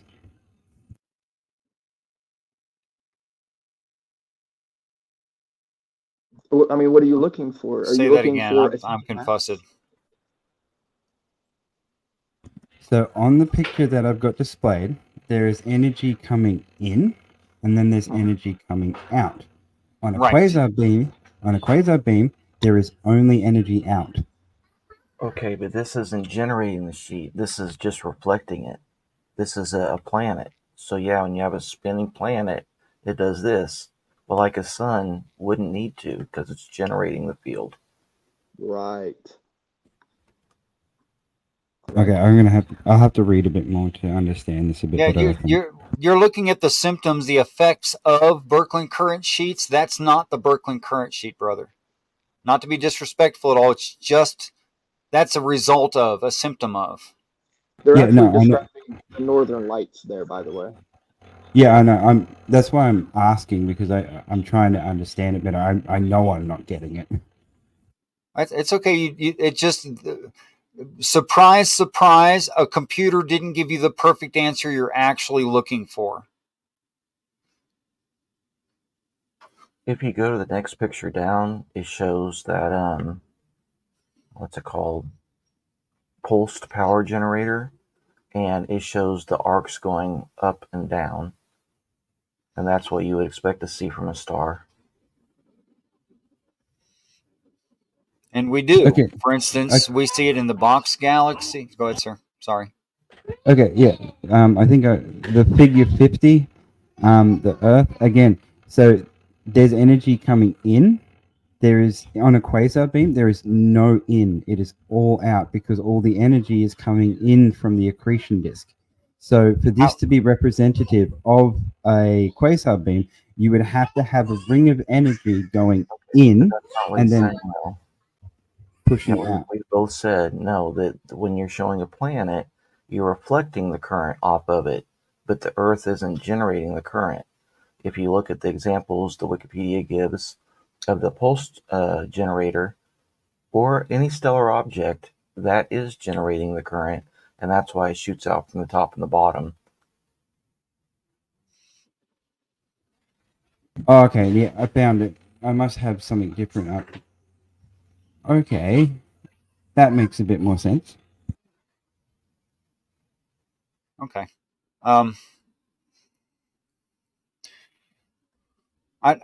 Forgive me, but I want my science to be showable, repeatable, not just have predictive power. Although predictive power is a good indicator of a hypothesis should be elevated to theory. I totally agree with that. However, if we have a certain way of looking at it, a certain human bias, that makes us look at it some certain way. Gosh, I don't even know how to say this. Hillary's, you want to take over? I'm half asleep too. I'm gonna have to go to bed. Yeah. My brain is starting to shut down. All right, I'll catch y'all later. All right, Have later, peace. bro. Nice to Thanks see for you. coming by. Could have spoke more though. Yeah, he was trying to speak a couple times, but he was really low. Well, he tends to be quiet anyway. Got to get in where you If fit I'd in. known that, I would have cranked up his volume. I did yours. No, and this theory has a lot to do with plasma too. So when we're talking about the different substantive matter and the possibilities that can that are reaction from the different I said substances, the different forms of matter. We're talking about, we're talking about plasma. This is really where the star thing comes in for sure. And you're talking about quasars and the possibilities of what's really happening there. Well, for me, it's definitely energy, which, the basis of all matter is definitely, to me, energy. And then Yeah, it's all energetic anyway, actually, as far as we can tell. There's an my problem is there's an equivocation. Before right? you go to the equivocate, can you hold it? I don't want you to lose it. You can keep it? Good. Okay. We have made a working sun in a laboratory. It is not nuclear like Spider-Man 2. It actually runs off of 1,800 volts DC. Sometimes it won't take all of that energy. It makes plasma doublet fields, creates new forms of matter from old forms of matter, sometimes having releases in the, I don't want to misquote that. Is it millions or tens of millions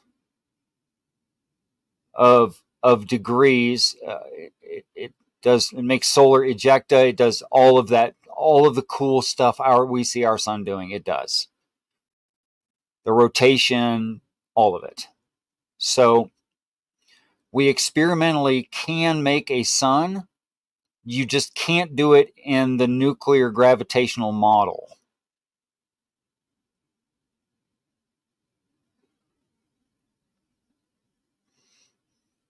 If you describe a sun or a star to be made up of specific particles, right, or specific materials, Mm-hmm. and we make something that's not it, but it is plasma, right? The plasma is made up of other stuff, right? Then it's not a star. For the same reason why I wouldn't equivocate that and call that a sun in terms of what it's made up of, but I could call it a sun in terms of its function, right? What do you mean? It actually creates new forms of matter that weren't there originally. When I say function, I mean in terms of how the sun functions and the materials that make up the sun. Wait, right? what materials make up the sun? Helium. And how do we know that? One second. It does say it's a fusion reactor. It does say it's a fusion reactor. What is a fusion reaction? The man-made sun. What's the name of the man-made sun? The tokamak. No, I don't know what that is. That's the sun they made. No, I'm not talking about that. Look up Sapphire Project. You have to misspell it. SAFIRE. I'll believe you that they did the other one, but the Chinese literally did fusion. That's fine. I didn't say fusion's impossible. I said a fusion reaction will not do everything that the sun does. Whereas we have one that does everything the sun does, including making more complex materials out of simpler materials. So there are other things that can do that, right? The sun does it in a specific way with specific materials. Man, right? Dude, I love you, but it's like you're repeating propaganda. Well, I get cut in the middle of my explanation and I have to start over because if I start off where I left off, you're going to be confused. No, that's not what I meant by repeating propaganda. I'm not saying you're repeating yourself. You're repeating things you've heard that we can't show. Okay. So you're saying that I don't mind you repeating yourself because I can be rude when I sometimes. Sorry, go ahead.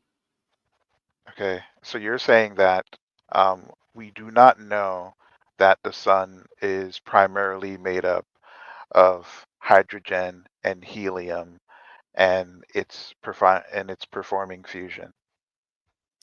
We see materials coming off of it. We see the full spectrum of materials coming off of it. That's what we see. Okay, so if we see those materials and we realize that those materials are hydrogen, right, and helium, right, wouldn't it be safe to assume that that's primarily what it's made of? I'm just granting this because there are ways that we can look at materials and tell their atomic makeup, right, without just we can actually look and determine that. We have devices. No, I'm totally agreeing with you. Yeah. Yeah. So if we, so functionally speaking, right, the sun performs a process which we can replicate, right? I am not debating that, right? I wouldn't call that sun a sun because the materials that was used, right, to generate it was not hydrogen and helium at the same ratio that we experience in an actual sun. So say it again. Okay. It's like exactly the same thing, please. Okay. What I'm saying is the fusion process that takes place in the sun and the materials that the sun fuses is what makes up the sun.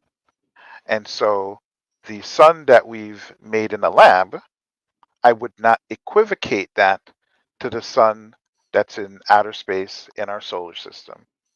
Okay. Mainly, I would only equivocate it in terms of function, not a one-to-one. I think you just said the same thing that Geo said, so I can answer you both simultaneously. Yes, the laboratory sun, sapphire, is made of one singular material, not two or more. And of course, it doesn't have exactly the same materials coming off of it as a star because it's not made of hydrogen and helium. Yes. So why would it? It's made out of a metal. Now, does it produce new materials? Yes. We've put electron. What is the name of that machine? Where anyway, it analyzes the materials that are there, I and want to save you the when they time. take a That's not piece my of it point. and put it under that, there's new materials that didn't exist. Go ahead. That is not my point. That's not the point What of is the your example that I was giving. Sorry. The point of the example that I was making is it goes back to the quasar, right? We've observed, right, what they are. We understand enough we understand enough to where we can see and detect quite a few of them. These are phenomena that we can see at multiple different times, right? We don't Okay. need we don't need to actually like create a quasar in order to determine that it's a quasar, right? It doesn't, the name quasar is not inherent. We could have named it, I don't know, Yeah. shiny black hole, right? It doesn't The matter. phenomena. Yeah. Yeah. So what I'm It's saying is, okay. Words are a summary of a total complex idea. I agree. yeah. So I'm just saying what you're describing, right? In terms of function, it doesn't line up with a quasar. It is Are not. quasars suns? No. Well, then why should it? I only talked about a sun in a lab. I never said quasar in a lab. No. It's So I would, the other thing that Theo looked up. Go ahead. Oh, the Birkeland the current sapphire sheets. parts. Yes, they are not equivalent. Yeah, they're not even close. What's not even close? Like the quasars are not a magnetic field. They're not even close to a magnetic field. Right. Who said they were? But that's what the Birkeland thing was talking about. It's talking about the representation of the magnetic field. Yes. So a quasar beam is an insane amount of energy being pushed out of something. It's not magnetism. Sure. No, I didn't think it was magnetism. We are having a break in communication here. Yeah, I think so, because so to reproduce a quasar beam, you need. Let me try to state this again, if you have the patience for it, Theo. And then we really are going to have to wrap this up. This is the never-ending conversation. I really appreciate that, but unfortunately, it's a never-ending conversation, and people have to sleep eventually. Okay. What I was actually trying to say is there's an energy transfer that produces Birkeland current sheets, which are indicative of the things like movements, shapes of things, pushing things away, pulling things toward, things like that. That's what the electrical current, the electromagnetic current does. Now, the electromagnetic current is not the energy transfer.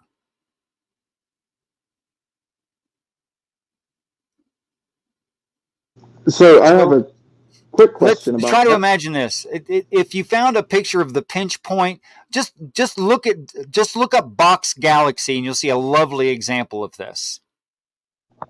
On a very human scale of this, you grab a handful of mud and you squeeze it, and mud comes out either side. Let's call it Play-Doh. Is that basically the same idea? Sort of, if your fist was twisting and was skinniest in the middle at the middle finger. I mean, there'd be a lot of qualifiers.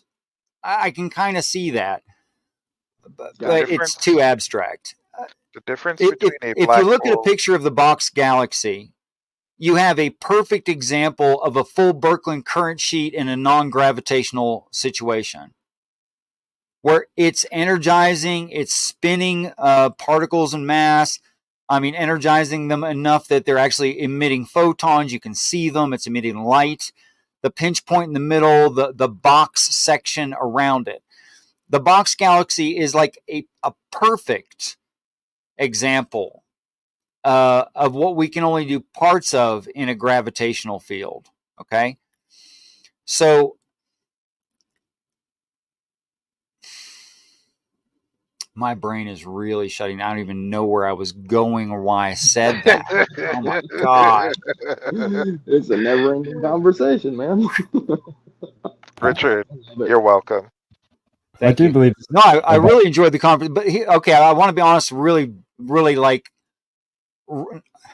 really forthcoming with you guys. I am scared to death.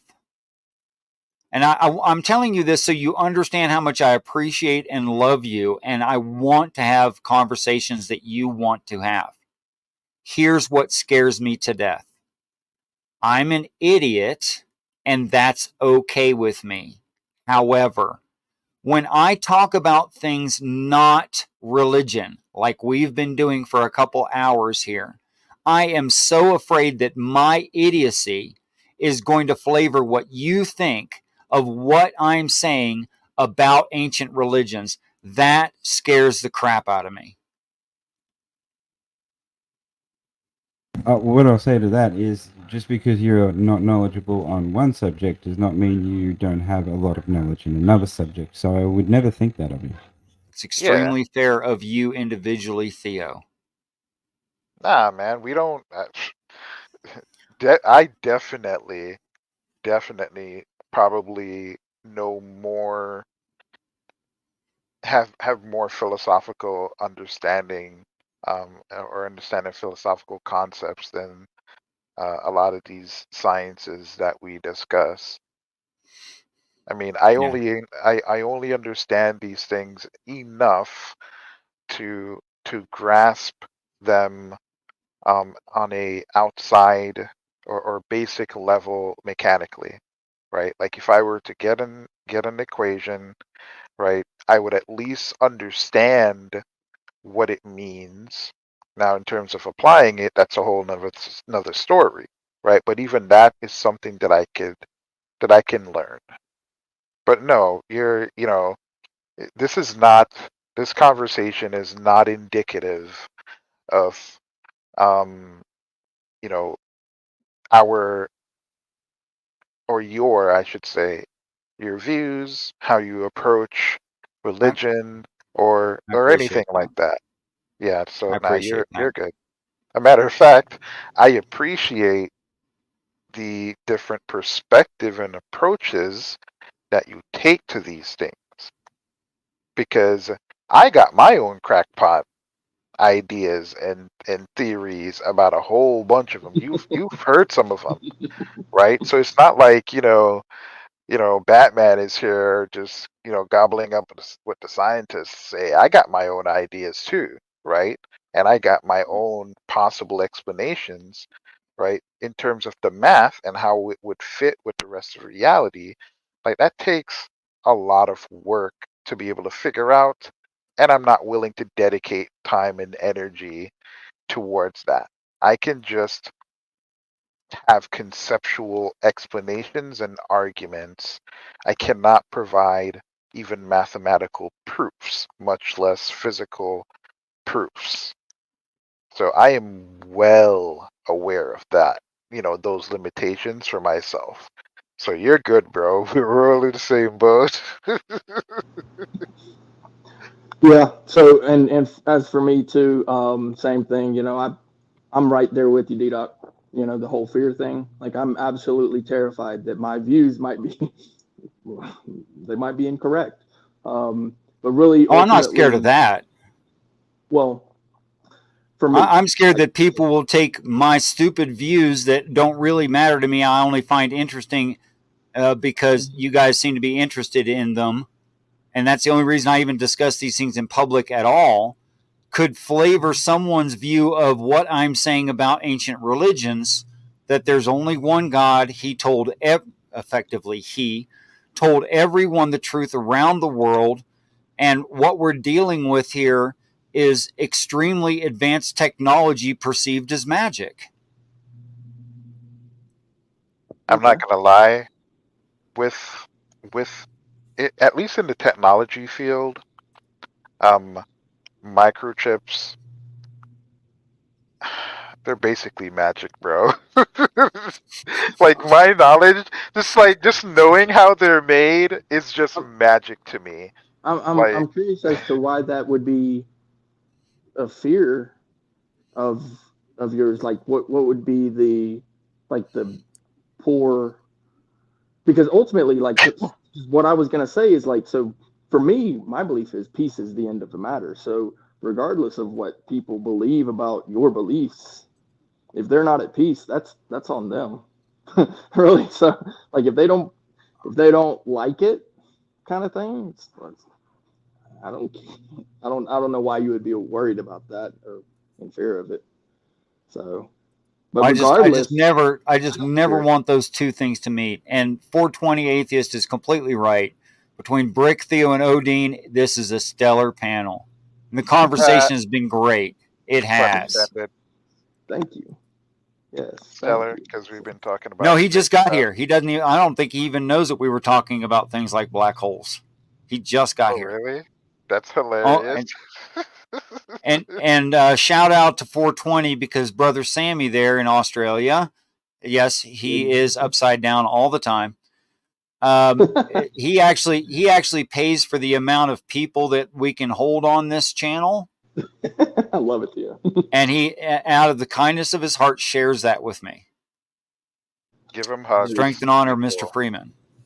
Yep. Give and the water flows in the other direction too, so that's kind of weird. It's not that weird in Electric Universe. Good point. Here we go.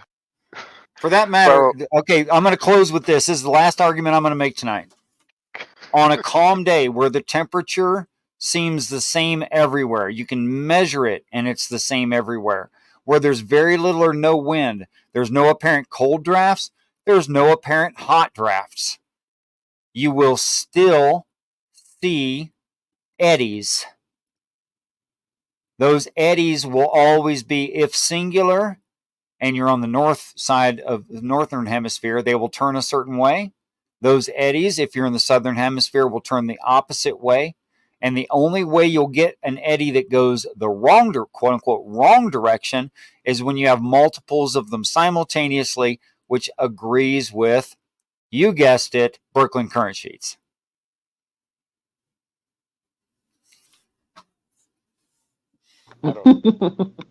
Nice. In other words, it's not updraft and cold and downdraft, it's electricity.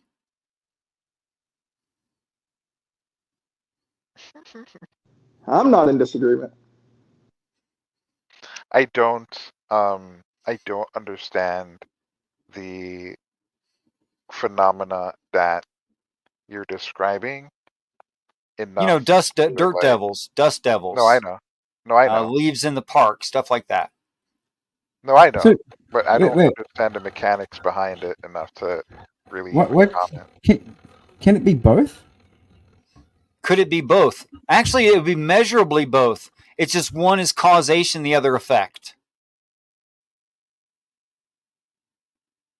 I'm really going to have to do some study on this Berkeley current, aren't I? Because this is getting to me. I mean, so take for example, so friction can generate energy, right? Electrical, like when volcanoes explode, right? And you see all of that ash that's like pouring out, right? That generates electricity sometimes. We see lightning in volcanic eruptions. That's a fact. Yeah, like you'll see the lightning, right? So maybe that's, whatever current that's being generated, maybe friction is causing that, right? Kind of like static electricity, like when these dry leaves, when they rub together, right? That's how, from what I remember, forest fires sometimes are made or caused. Or it's exactly the opposite. Yeah. So, I mean, I don't fully understand it enough to like make any kind of comparatives. So I'm just saying, why does every twister on the northern hemisphere turn the same way? Yeah, I don't know. Coriolis effect. Oh, there's another good question. Why does the air move faster than the planet? Because if you spin something inside, okay, so you got the gas, you got a ball, You got the gas inside the ball, and then you got something spinning inside the gas. Sure. If the gas was spinning faster than the ball inside the ball spinning, it will pretty much always stay that way as long as there's nothing stopping it from spinning. But over time, the ball inside that's spinning will start to affect the gas that's spinning, and will, because it's spinning slower, will slow it down due to friction. It'll slow the gas down, so the gas should be moving faster. Is that what you're saying? What?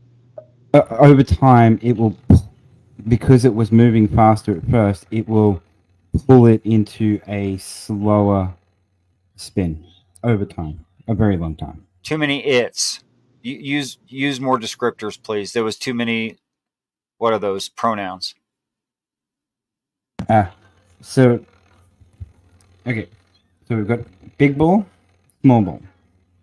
Gas is in between the two balls. The gas is spinning faster than the ball inside of it. Right, gotcha. The ball.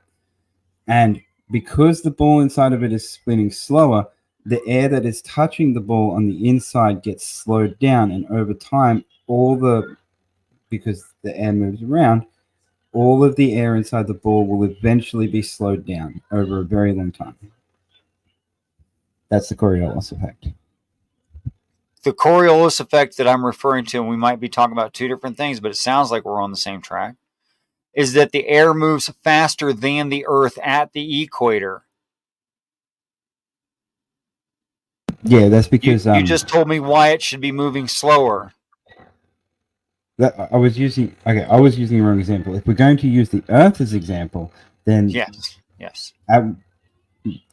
the gas would have been probably stationary at first, and because the gas touches the Earth at the bottom, the Earth keeps spinning it, speeding up the gas, which at the equator, because it's rotating the fastest at the equator, it would spin it fastest there.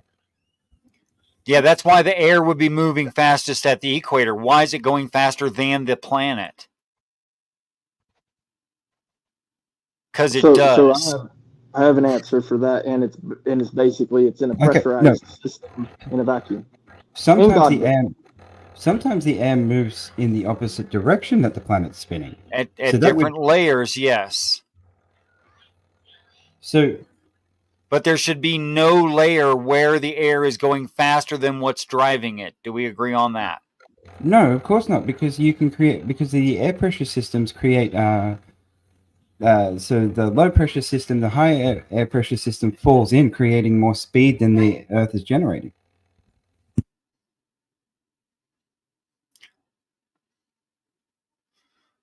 Okay, so I've got like gears in my head, and let's say that they're locked together. All right. And those gears are the center of them where they touch is at the equator. Right? So we got one turning left and one turning right, just like tornadoes do. We good so far? Okay. Now in between them, what they're driving, right? They could be, those two gears interlocked could have a sheet of metal with holes in it that the teeth go through, and it's pushing this sheet of metal. And it could push the sheet of metal faster than the two gears are moving forward. Is that a good approximation of what you just said? No. Okay, I don't grasp the concept at all. Okay, so the problem here is when you try to equate something like that to what's happening on Earth, you don't have enough variables. There's a lot more variables going on the Earth.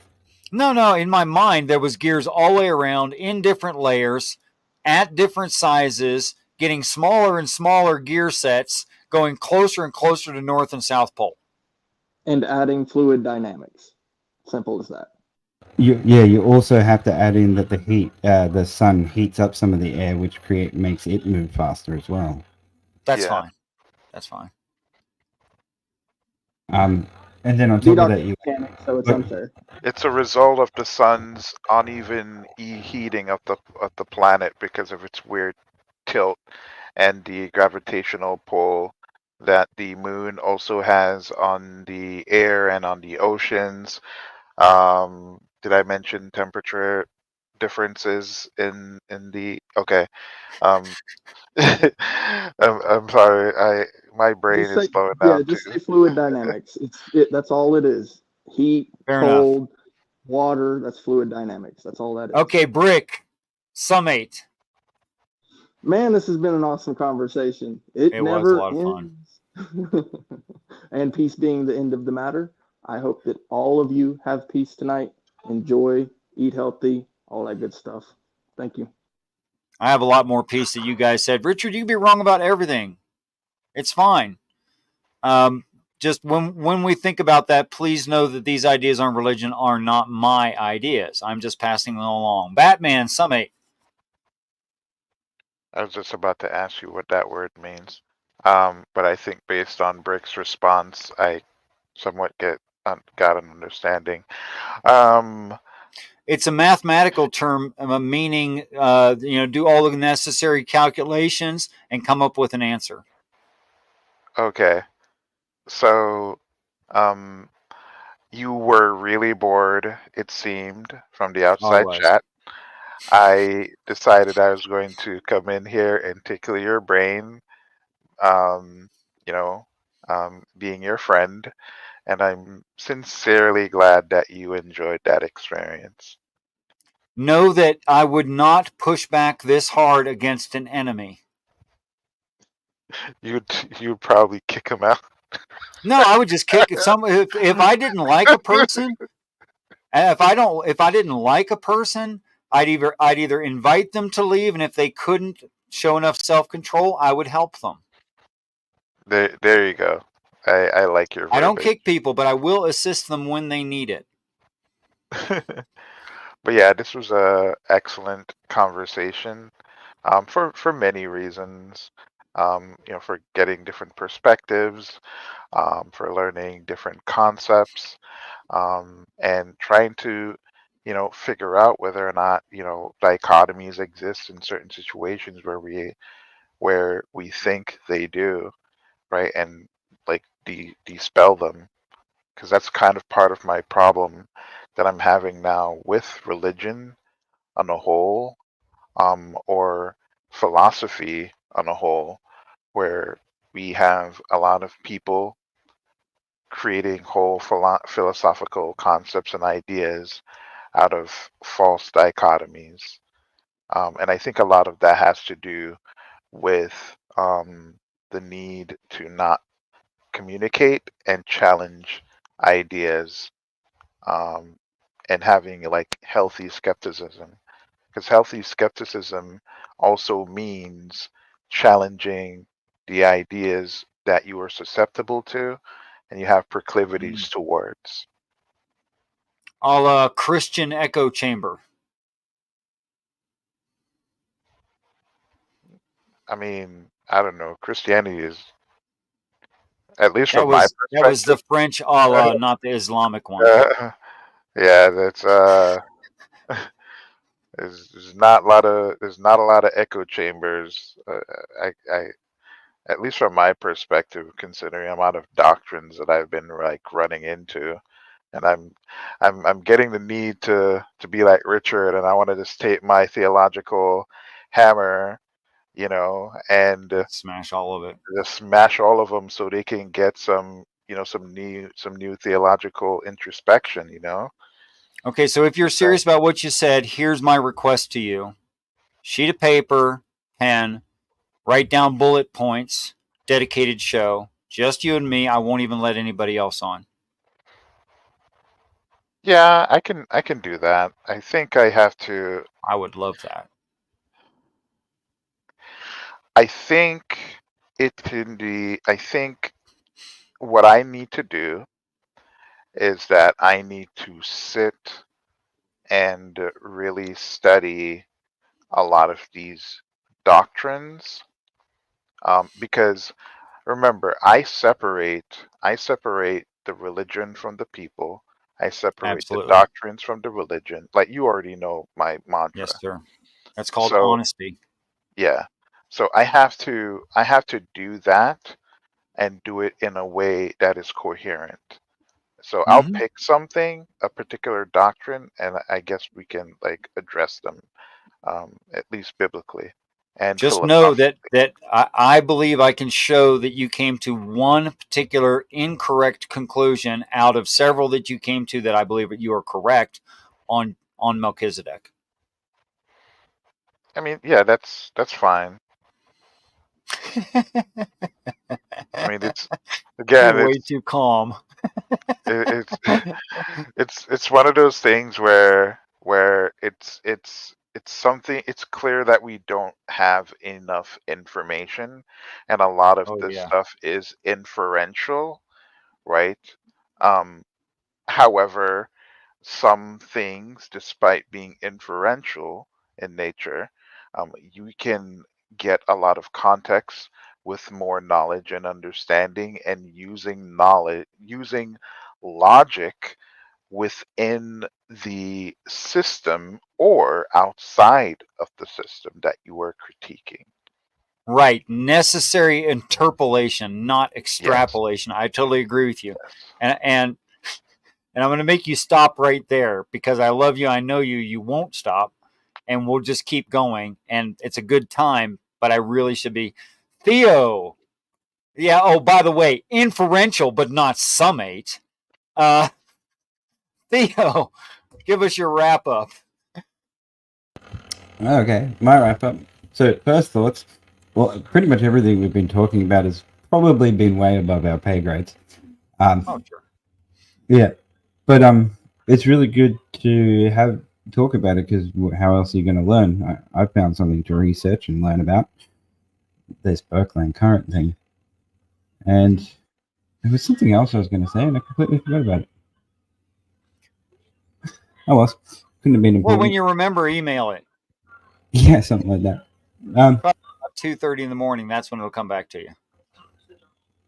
I'll be awake then. But yeah, no, good talking to you guys as usual. Love coming on here. Yep. Thanks always. Theo, don't leave Warhammer stuff. Warhammer. Okay. Yeah. Okay. All right, guys. That's it. That's all. It's all I can take. My brain is becoming dumber, and I can tell it. So peace and respect to you all. Thank you very, very much for adding to my experience, for teaching me things. I can never repay you. I don't think that I can. The best I can do is thank you and good night.